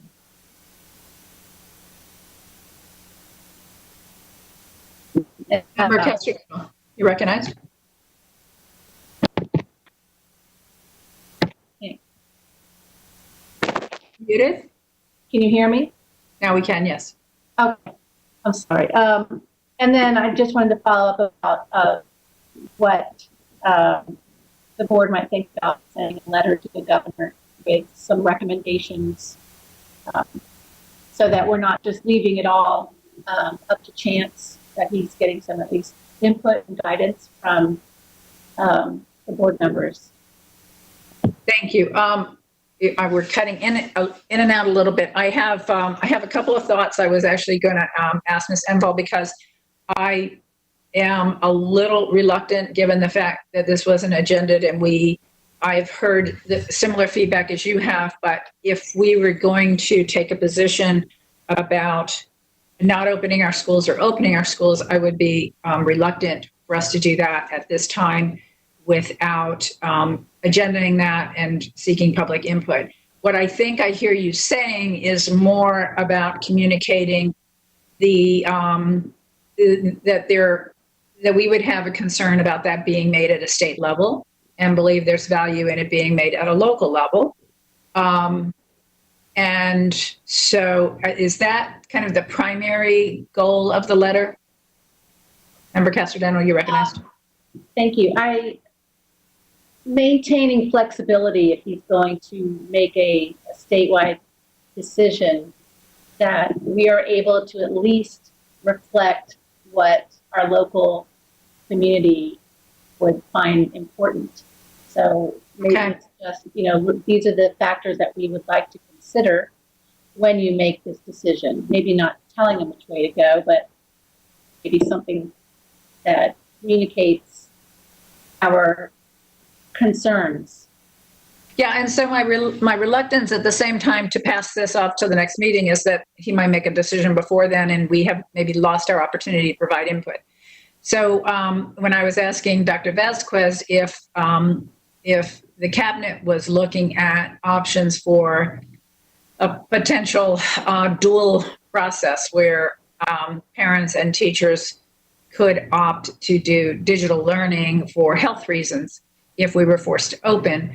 As I was saying that, I also realized it would be very beneficial if we were communicating to the state before they made a decision that there are implications.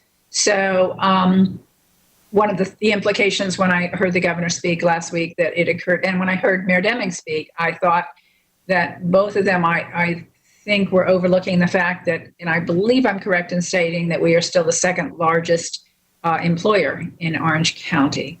And so while there is less concern about the health risk to our students, the risk to the general population and the risk to 25,000 employees and the community spread risk of 25,000 employees is a concern that I think was overlooked by both of those officials. Mayor Demings was quick to point out that he had confidence in the school district to make the right decisions. And I didn't hear that same comment. It doesn't mean that it's not there. So I guess I'm doing a lot of talking and I'm thinking while I'm talking, not a particularly good thing to do, but I do see value in a letter crafted that communicates some of the concerns that we're hearing and some of the realities on the ground, and the fact that giving local districts flexibility and considering input from local districts before making a decision that might be mandatory on us, we would greatly value. Something along those lines resonate with you as a suggester of this? Yes, and also an element that might be included is that since, sometimes grown-ups and adults can go to a work environment or the grocery store and do social distancing, you cannot do that with a school. So even if you try, that's not how they're designed. So that's not an option. So maybe. Yeah. So I'm looking forward to some feedback from board members. But before doing that, let me call on either Ms. Enval or Mr. Palmerini leaning into the screen. Can I get a word in? Can I get a word in before staff keeps getting a word in? Because it's very important, because I really don't want us to get off on the wrong foot and go in the wrong direction.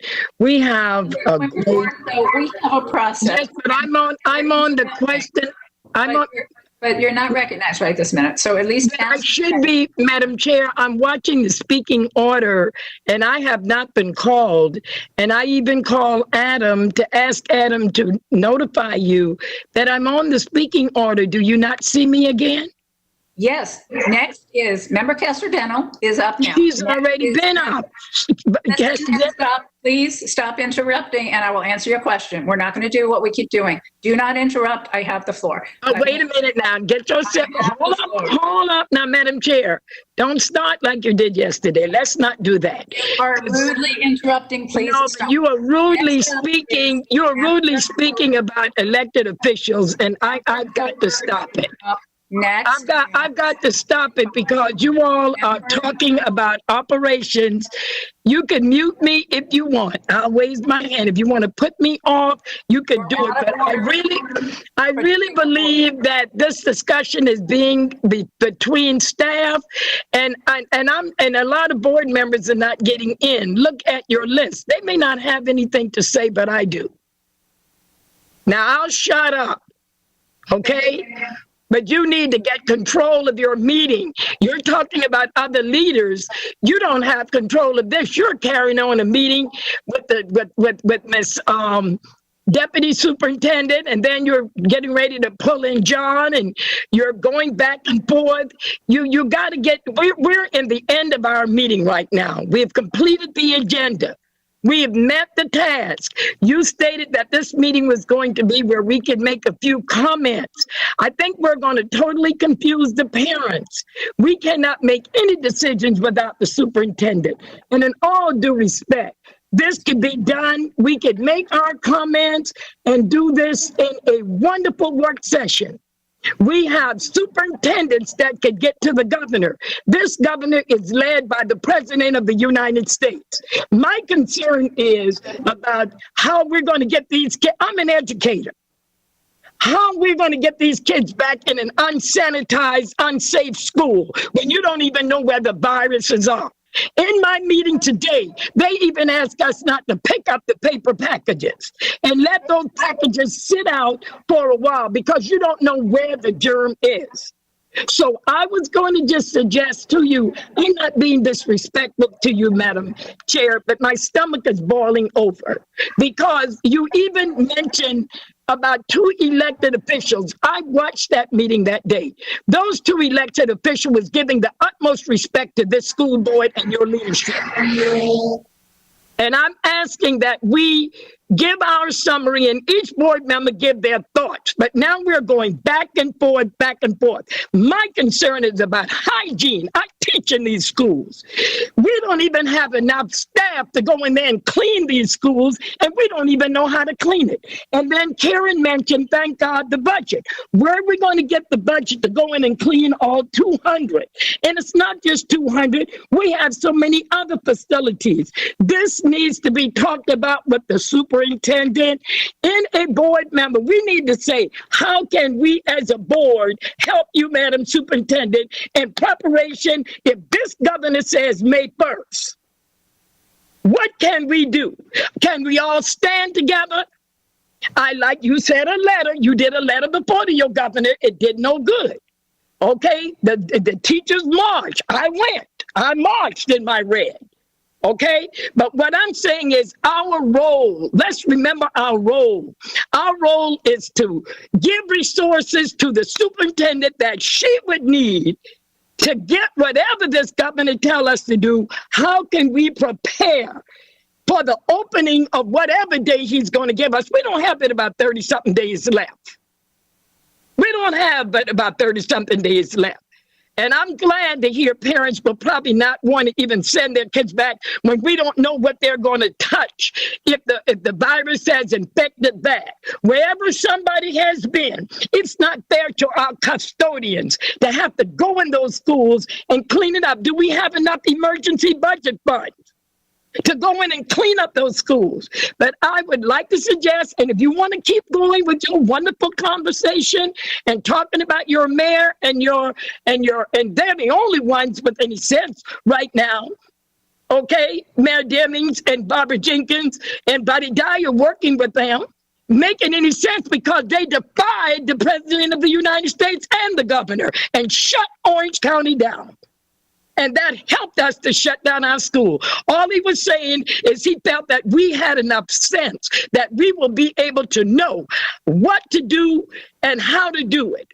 And I'm asking that we get together and follow the leadership of the operation manager of this district, who has done an excellent job in getting us through this thus far, and help the superintendent prepare us if this governor say we got to open up this school in 30 days or whatever. And it looks like he's trying to satisfy the president of the United States to do it. But will we be ready? Dr. Jenkins was president of the superintendents in our organization. And we just met. Angie invited us to be in that meeting with Governor DeSantis, which wow. And thank God, I know Brecko was my superintendent in Osceola, and he's the incoming president. But we need to know what preparations are we going to do to get our school hygienically ready. How are we going to send in? What forces, what crew are we going to send in? Are we going to hire agencies to go in, the ASMAS go in and clean up? That's what should happen. That's what we need to be talking about, the safety and health and welfare of our children. So, Madam, I apologize to you.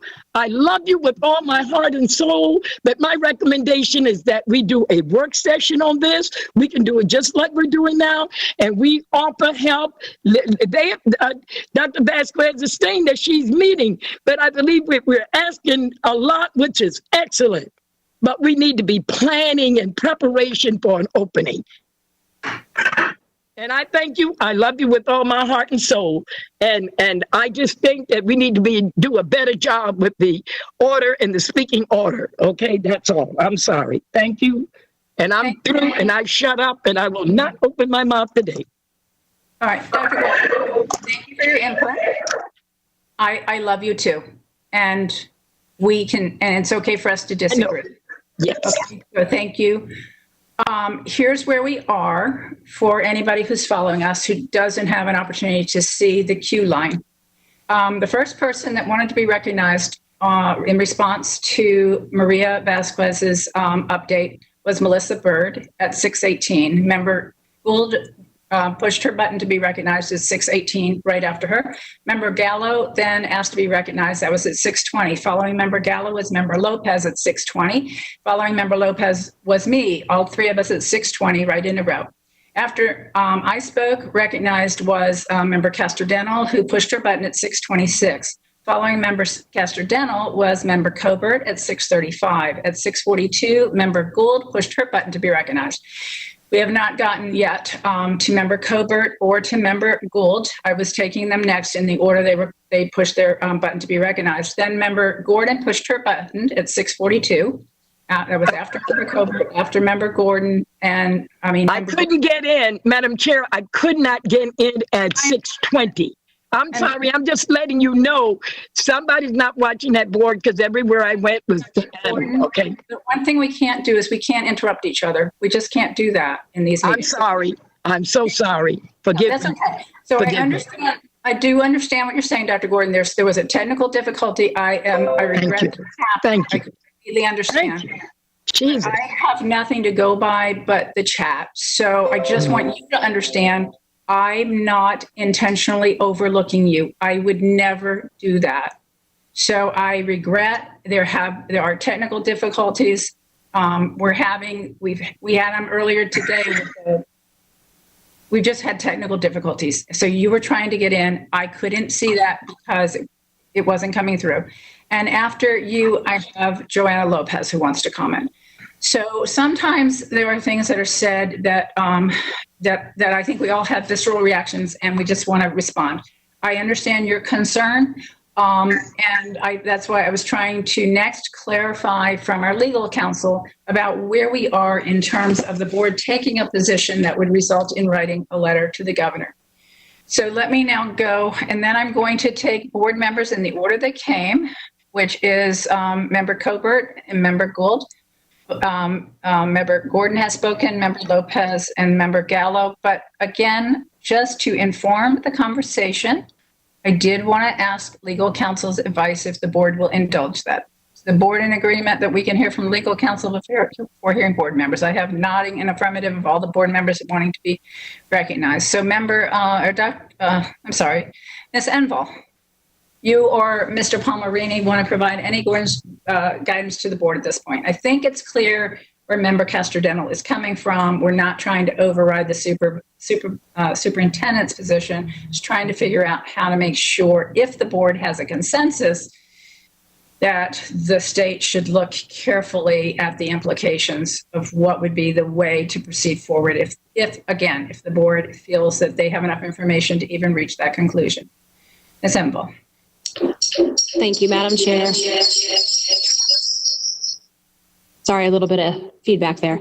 To the extent that it's helpful, it's our understanding that the governor is looking at revising. They said that he would revise the executive order every 15 days. The last one was entered into on April 1st. So we expect that there may be another executive order coming tomorrow and or maybe through the end of this week. So there's a timely issue there. If the board decides they want to write a letter in support, that's okay. You can add anything to any public agenda that you have already with you have that consensus. But I do also think that it would be important to do a work session or something to have your board members, have the public have an opportunity to comment and things like that. So I don't know if that's helpful or not.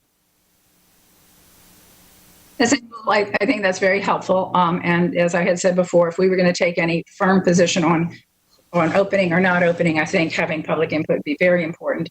I also do want to clarify before I take the next call, the next board member, that in my comments about Mayor Demings, I did state very clearly that Mayor Demings pointed out that he had confidence in the school district, the leaders in the school district. That's the superintendent, that's all of us. He had confidence in us to make the right decision. I did mention that when I was talking about Mayor Demings, and I was very glad to hear him say that. Let me now go to Member Cobert, who's next in line. Member Cobert, you're recognized. Thank you, Chair. Somehow I thought I was safe from following Dr. Gordon, but alas, I did not draw that straw. While we're on this topic, I'm in favor of having a work session to see where the board comes down, because the reopening of our schools is probably one of the most important things on our plate right now. And yes, we have a very capable superintendent and deputy superintendent, but I think they will look to the board for guidance as well. And we are getting a lot of pressure from parents, from teachers, from the community who want to know. They want us to make a decision on a timeline, not only for the reopening of schools, but for graduation commencements and other celebrations. And I would just like to say to the public that Orange County is often not the first to come out and make those announcements, because Orange County tends to be very thoughtful and deliberate in making those decisions. I think it's okay to take a little extra time. People need to plan, but we also don't need to make a decision that might need to be reversed later. I think that's more difficult. So the deputy superintendent stated earlier that our decisions are made based on common sense and compassion. They're also made based on facts. And I know that we will use the guidelines from the health department and the CDC and all of the available data to us to make a clear, conscious, deliberate, and thoughtful decision based on what's best for our children and for our 25,000 employees. So those are my comments on that. I want to take a second to personally thank the teachers and our employees that are still out there working, our food service workers, the volunteer employees that are distributing the food. We hear a lot about those on the front lines, our EMT personnel, our doctors, our nurses, but I really feel like our employees are also on the front lines, making sure that those children are taken care of, that they are, that not only are they fed, but they're still being educated. And those teachers, they're not only educating the children, they're holding the hands of the parents. They're working as guidance counselors to the parents and their students and listening to them every day, while many of them have young children behind them trying to work on their own schoolwork. So just a massive thank you to our teachers and our employees for all that they're doing. They too are protecting and serving the public. Quick comment about federal dollars. I was on one of the conference calls with Congressman Soto, as were several other of my fellow board members this past week. And one of the things he's been talking about are the federal dollars that will be coming down. And I did comment to him, one of the things, my ask of him was that he help to ensure that those dollars come down directly to the district. What I don't want to see is what happened after the hurricanes in Puerto Rico, where those federal dollars were distributed and half of them were taken by the Department of Education. So that is one ask that I had of him for help, and he has his staff on that. So if any of you also want to talk to our delegation, our other capable Congressman Soto, Congresswoman Murphy, Congresswoman Demings, and any others that you might, I think that that's an area that they could help us to ensure that that does not happen when those dollars come down. And then finally, I want to share a very good news story that not many people know about because they're unsung heroes and they really did not want any publicity. But About 10 days ago, I would say, a neighbor of mine who is a physician assistant at ORMC, along with one of the lead doctors there, put out the call for help. Does anyone know anyone at the school district that could help them get the airtight goggles that we use in our chemistry department? Because they were short, and those goggles can be sterilized and reused. So we put out the word, and Dr. Border, Dr. Armbruster, and the administrators at our middle and high schools went out personally and collected and delivered to the hospital 3,400 protective masks that are airtight and can be airproofed. And that, they did not want any publicity. They wanted that to just be an act of kindness, which it was. But that required a lot of manpower, and they did that for the doctors and the nurses on the front lines. And I just want you all to know what they did, that they too are heroes, and that they deserve the recognition. They had 3 carloads of these masks that they personally delivered to ORMC. So a thank you to them, to our administrators, and to all of our people who truly are out there on the front lines. Those are my comments, Chair. Well said all the way around, Member Colbert. Thank you. Let's now go to, give me just a second. Next in the queue, Vice Chair Gould, you're recognized. Thank you so much, Chair. I have several comments that I'll try to make as quickly as possible. One is I do think, it's unfortunate we haven't been able to have kind of our retreat about process. I think sometimes it would be helpful to get all the way through the board and get commentary before we go back and start to build the plane. So I would request that we would try to get that kind of input when we're talking about something. My input is, I don't know if we need a work session because I don't know what the recommendations right now are from staff. I do like the idea of a letter going up and saying that we would like local flexibility. I don't think that requires a work session. That is part of our job. And our county may not be in the same position as in the Panhandle or as something that's swept through, another area. And we have something unique in the entire world. We are the hospitality hub of the entire world. Our approach has to be our approach to how we bring this community back. And that's all of our leaders, including us, our municipalities, our county leadership working together. So I am in favor of that letter going up and just asking for that kind of flexibility, because there's no reason not to open a community that is completely safe and doesn't have the through traffic that we do, but we shouldn't do that if we're not safe. On the mental health side, something that I did write to the superintendent this week, I'm not sure if I copied the deputy superintendent or not, is I think that we need to have some fun and inspirational things that go out. Both the Healthy West Orange, the West Orange Healthcare District, and the Winter Park Health Foundation are putting those messages out. Let's repurpose those. Let's share those with our staff, with our families. They're nice, good, clean, fun. Some things make you smile. Some things help relieve your stress. But we don't have to reinvent that wheel. That kind of gets out there. Even that right now, we just all need a break from statistics and COVID and our families sometimes, whatever it is. We need the laugh break. The university students, I'm going to throw this out in case the team hasn't thought of that again. Why not use the university students with all of these families that are going to be getting devices they've never had in their homes before? Maybe to help them get set up, get online, and be a mini help desk. All of our families are using multiple apps just for our stuff.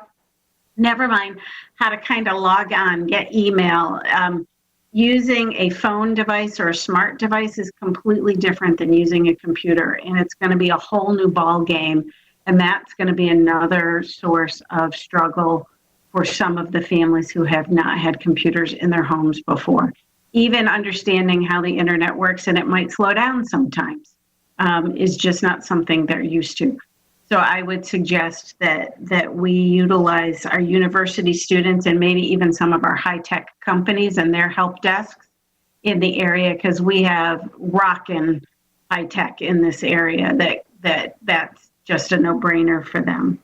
And then I think one of the other things that I would like to throw out there for the staff to consider is ninja education. And this is something else that I've kind of mentioned to the superintendent. We have so many entities in this community that have put in time and partnership, whether you're talking our theme parks, our arts communities, in creating Florida State standard curriculum stuff that they just go off and do on their own, sometimes in their summer camps. But that's kind of a ninja education that if we could spread widely as a resource for our community, it would be a resource for parents to also kind of get a break too when they're struggling to help their students at home or maintain that learning as best we can. So we're going to have a slide. I don't know that there's any way not to have a slide, but how can we diminish the impact of that slide in any way that we can? And we, again, because of this amazing area that we live in and the partnerships that we have, I think we need to leverage those resources as best we can. And my last thing, and this doesn't need to get answered today, this is probably something that the superintendent, coming back, and I'm going back full circle to the beginning of my talk, is if the governor comes out with one recommendation statewide and doesn't provide flexibility, but our county comes out with another, or we do, what is our legal recourse in getting that reconsideration? And you don't have to answer this tonight, but I do think that's something we need to share with the community and that we need to understand completely as we move forward, because then we will need a work session for sure, because we're going to have to make some choices to move forward and either support our staff's recommendation or come up with a recommendation that may be in the face of even what the staff and the community are currently doing. Thank you. Thank you, Vice Chair. Let me, I know Ms. Envol has basically already answered the latter question, which is it will depend on what the order says. So, and I know you weren't looking for an answer on that. Let me turn to, let me recognize Dr. Vasquez on some of the other issues that were raised, and then we'll come back to the subject of the letter. Dr. Vasquez. Thank you, Madam Chair. Some of the ideas that Ms. Gould, Board Member Gould brought up certainly can be taken back and shared. The idea of the happy messages, I think, is wonderful. I've seen some of those messages from the chamber. We certainly need to keep spirits high and sharing the good things that are happening across our district. The idea of using the students to assist with the technology is also a good one. The board is aware that we do have online supports and classes that have been conducted by our staff that have been recorded through Big Blue Button and can be accessed. We can see if we can add to the repertoire of classes that are out there for our staff and our families as well.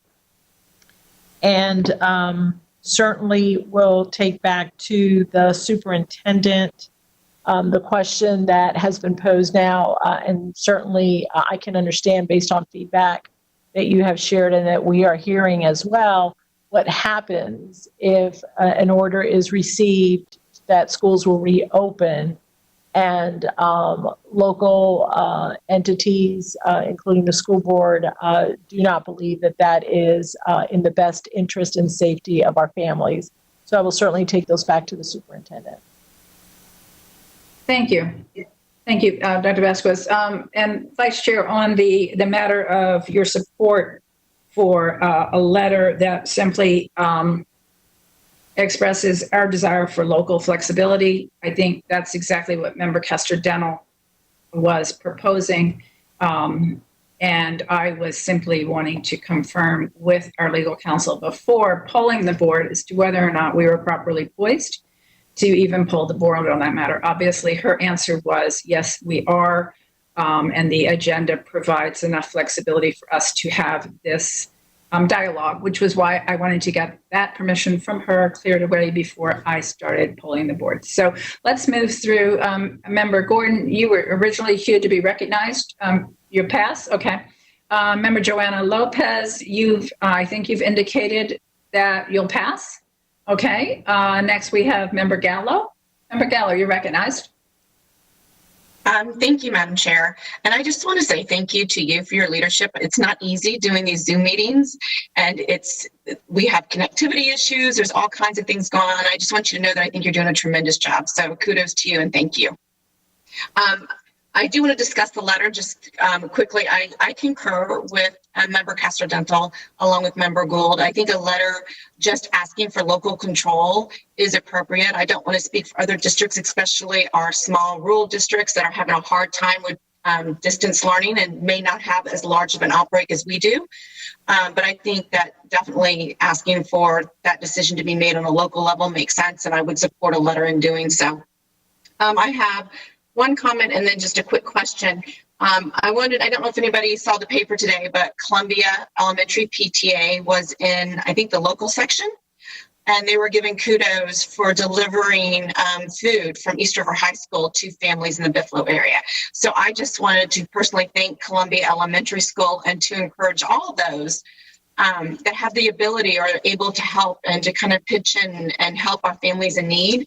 Please do so, and we so appreciate you. So I just want to give them a shout out because I thought that was pretty special. And then lastly, on our school board meetings, I know that we didn't have any response from the public today. Are we putting out on our social media sites, like just, hey, we have a school board meeting today, here's a number? I know I try to put it on my social media sites, but could that be something that we do like in a couple of days leading up to the school board just to bring more awareness, put the phone number out on a social media platform to get more people, try to get more people engaged in this process so that they don't feel disenfranchised? Thank you, Madam Chair. Thank you. So Dr. Vasquez, can you respond to the social media? That's a great question. Absolutely. We have posted the information on our website through BoardDocs, but we can begin to have a greater social media presence with this message, and we can put it out through Facebook and Twitter to make sure that more of our community is aware of the opportunities to listen in and provide feedback. Thank you.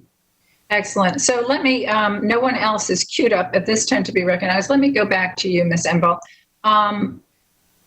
So I have Member Kester-Denel's recommendation or suggestion that we consider writing a letter to the governor asking that in any decision he makes, he consider providing local flexibility to districts, outlining some of the unique qualities of Orange County. I think it was Member Gould who mentioned tourism and the number of guests that we have from other communities.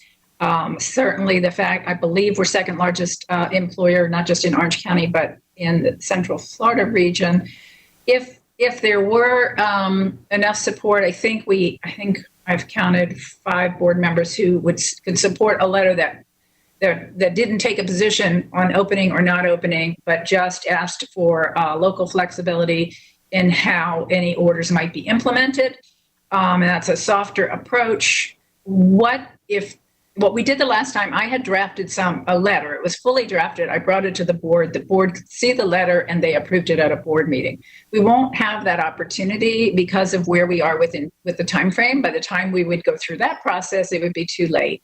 So I would appreciate your guidance if I poll the board right now about a letter that they won't be seeing the final letter. What is your advice in this situation? you may certainly go ahead, and I think they've all experienced or expressed their thoughts on that particular letter with respect to the local decision and the uniqueness of our county. I think you can go ahead and draft that letter as long as you have consensus. You can add something to the agenda and the board can vote on it at any time. So I'm not particularly worried about that. And like you said, time is of the essence because I think we do expect something by the end of this week coming out. So I think that would be okay. It would just be something that perhaps you and I would draft together with, by tomorrow-ish. Right, absolutely. So then let me run through. Is it all right then if I pull the board on the letter? Member Enville. Thank you. So Member Gallo, are you in support? And is there anything in particular you think needs to be included in that letter that we haven't discussed? Thank you, Madam Chair. I am in support, and I believe that everything that I've heard, I've liked. I don't have anything else to add this time. Thank you. All right, thank you. So I'm just going to go in the order that I have the board members up on the screen right now. Member Lopez, you're next. I totally agree. Okay, thank you. Nothing else you want to add? I think that we should represent our constituents, and I don't think the majority of our parents and teachers are in favor of that decision. I think that our county is facing challenges, and we should go ahead with your recommendation. All right, thank you. Member Kester-Denel, I know you're in favor. Is there anything else you think that I've missed in summarizing? Please let me know. I would just maybe, it's up to you, but maybe consider adding that we also need to consider all the other economic engines in our community, like our other large employers, because we'll have to get all those segments operating in coordination as well, not just the political leaders, but some of maybe the other economic drivers. Okay, so Member Castellano, what I was thinking was the letter's not going to define how we would make a decision, only that we think it would be helpful for us to have local input in the implementation of what you're suggesting is we weave in there that one of the reasons that that's important is because how the rest of the economy is coming back to life also impacts our teachers and our families. Am I understanding that? Yes, I think for the governor's perspective and his rationale that I would assume is economic, to get our economic factors or segments back up, maybe appeal in that sense that it's not just an academic issue, but it's also, for us, we're very aware of the economic impact. Okay, thank you. Member Gordon? They're trying to mute me. I wish they would allow me to mute my own and turn it on and off. I could mute myself. That must be in the back. Jesus. Yes, it is in the back. Okay. What am I voting on? I haven't seen the letter. I know, that's why I just talked about that concern, that there isn't a letter for you to see. That's why I asked Ms. Enville for direction. Since I can't present a letter, was the board comfortable with Ms. Enville and I drafting a letter that would go to the governor that would express our support for any order that he might initiate to include local flexibility at the district level? So, I really don't want to laugh, but I feel like laughing. I feel like hollering and screaming and laughing.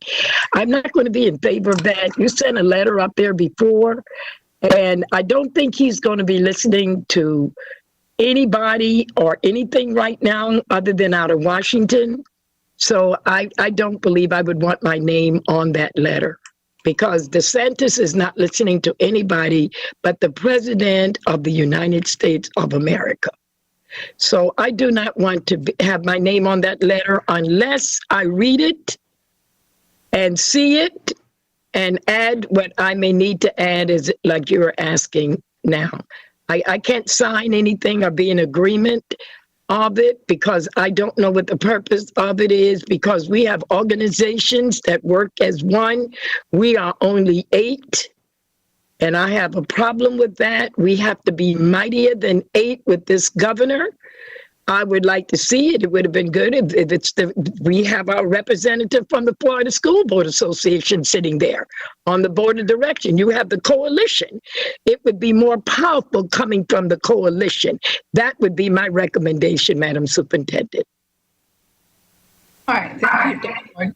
Madam Chair, and that the superintendent should be involved, because I can't see us doing board, and we are the board of the Orange County Schools.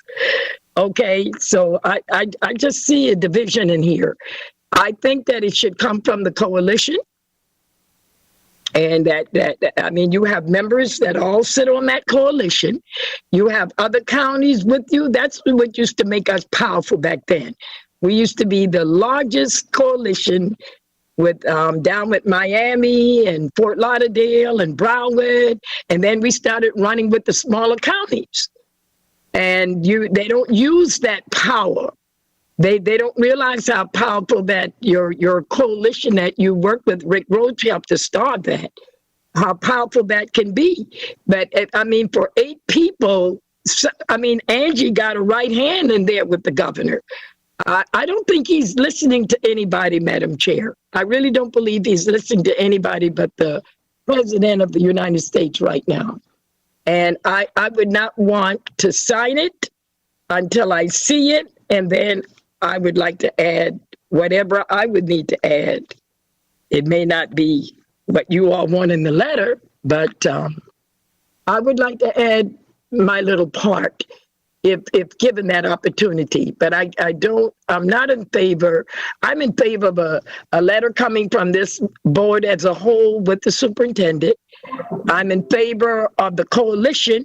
I'm in favor of FSBA. I'm in favor of the superintendent organization. That's your powerful organization, that they all get together and they go to the governor. But, everybody is for some reason afraid of the people at the top that's in office right now. And I don't know why, but that's my opinion. So my answer to you right now would be no until I see the letter. All right, thank you, Dr. Ward. Folks, I am, my battery is running low. I'm switching to another computer. I'm going to stay with you, but if you see me cut out for a second, it's only because of battery issues, so don't take it personally. So to be clear, because of the time frame we're working under, it would not be possible for us to distribute and have everybody's input. We have to be careful of violating the Sunshine Law. So it would have to be a bit of an act of faith, which is why I'm asking. It would not be signed by members of the board. It would be signed by me. And I will ask the superintendent certainly if she wants to sign on the letter as well, because often we've done that. I recognize the governor may not listen to us, but I don't think that stops us from continuing to provide input in a respectful fashion. So let me go to Member Cobert to get your input on the approach that we're talking about. A respectful letter. You've heard what I said. Thank you, Member Cobert.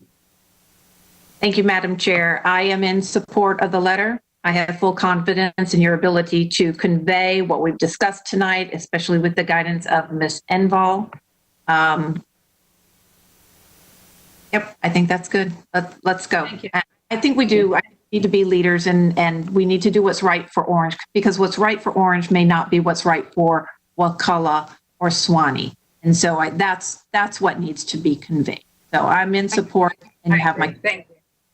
I actually, I could be wrong. I think there's a chance the governor would be in support of that. That's mostly what he's been saying throughout this process.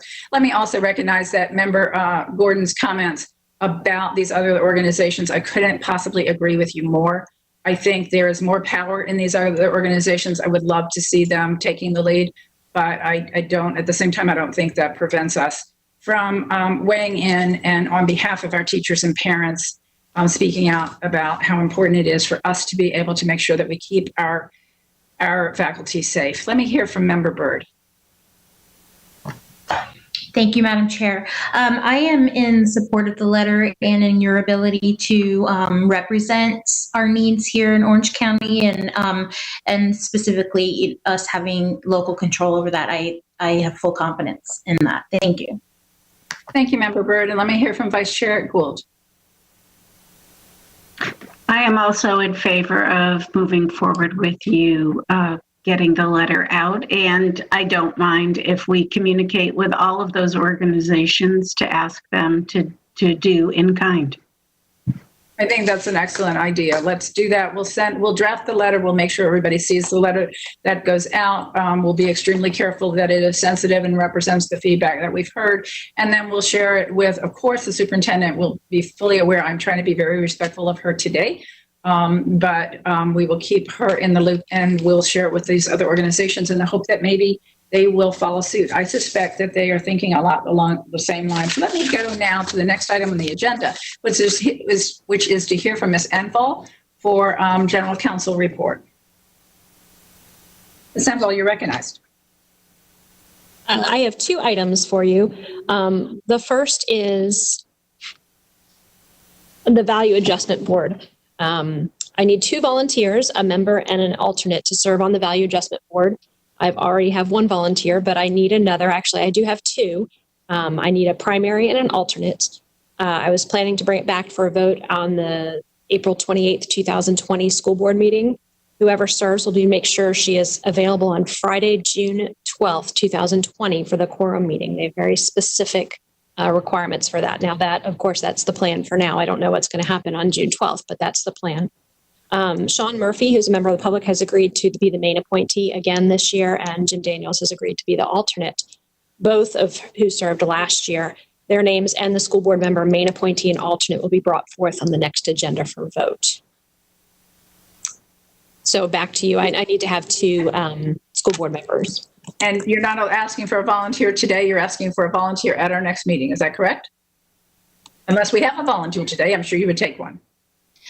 May I speak? Of course, Member Gallo.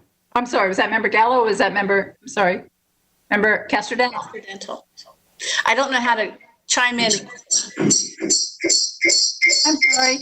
I'm sorry. Just pushed your button, 751. Go ahead. I am on the VAB right now, and we had a meeting today, and we'll be meeting again in a few weeks. But I'm happy to serve again. I'm happy to do my part. It's not a very big commitment, but it does help if you have experience because it's a whole other field with all different terms. So I'm fine serving that again in either capacity. Well, thank you. Mm-hmm. So let me go back to Ms. Enval. That's the only person who has queued up to speak. Was that, you still need 1 more volunteer, right? We still need 1 more. We need an alternate, yes.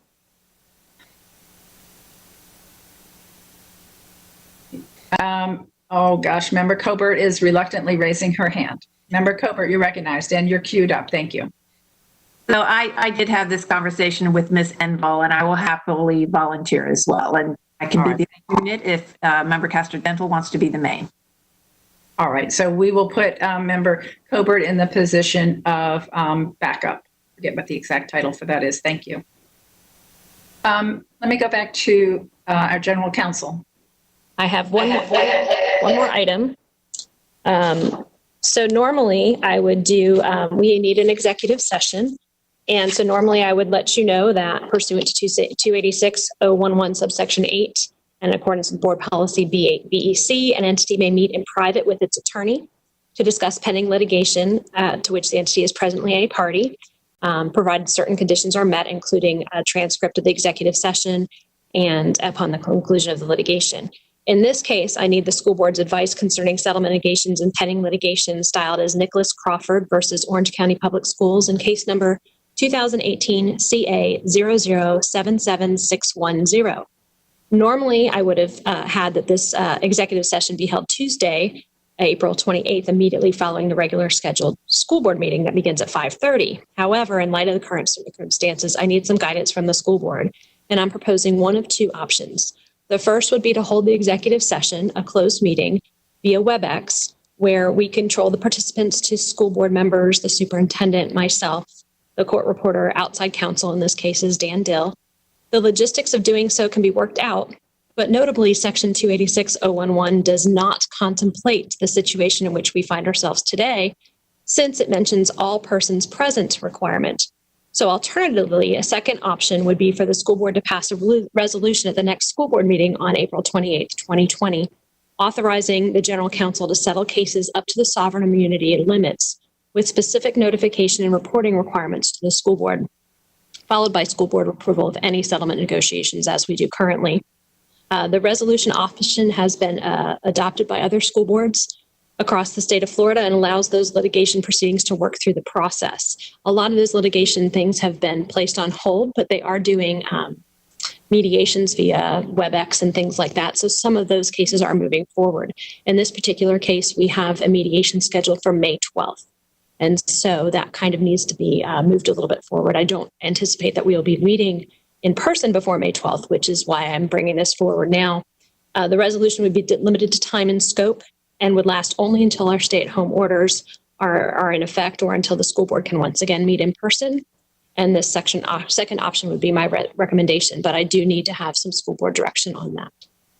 All right, so for the board's benefit, we will be agendaing this for the next meeting, the resolution, and you are looking for direction on which resolution to bring forward, Ms. Enval? Is that what you're saying? Or what I'm looking for is direction on whether you want to go ahead and try to contemplate to have an executive session next on April 28th after the normal regularly scheduled board meeting, or whether the board would like me to bring a resolution authorizing the general counsel to enter into those settlement negotiations with final approval, of course, by the school board, just for the duration of this stay-at-home order.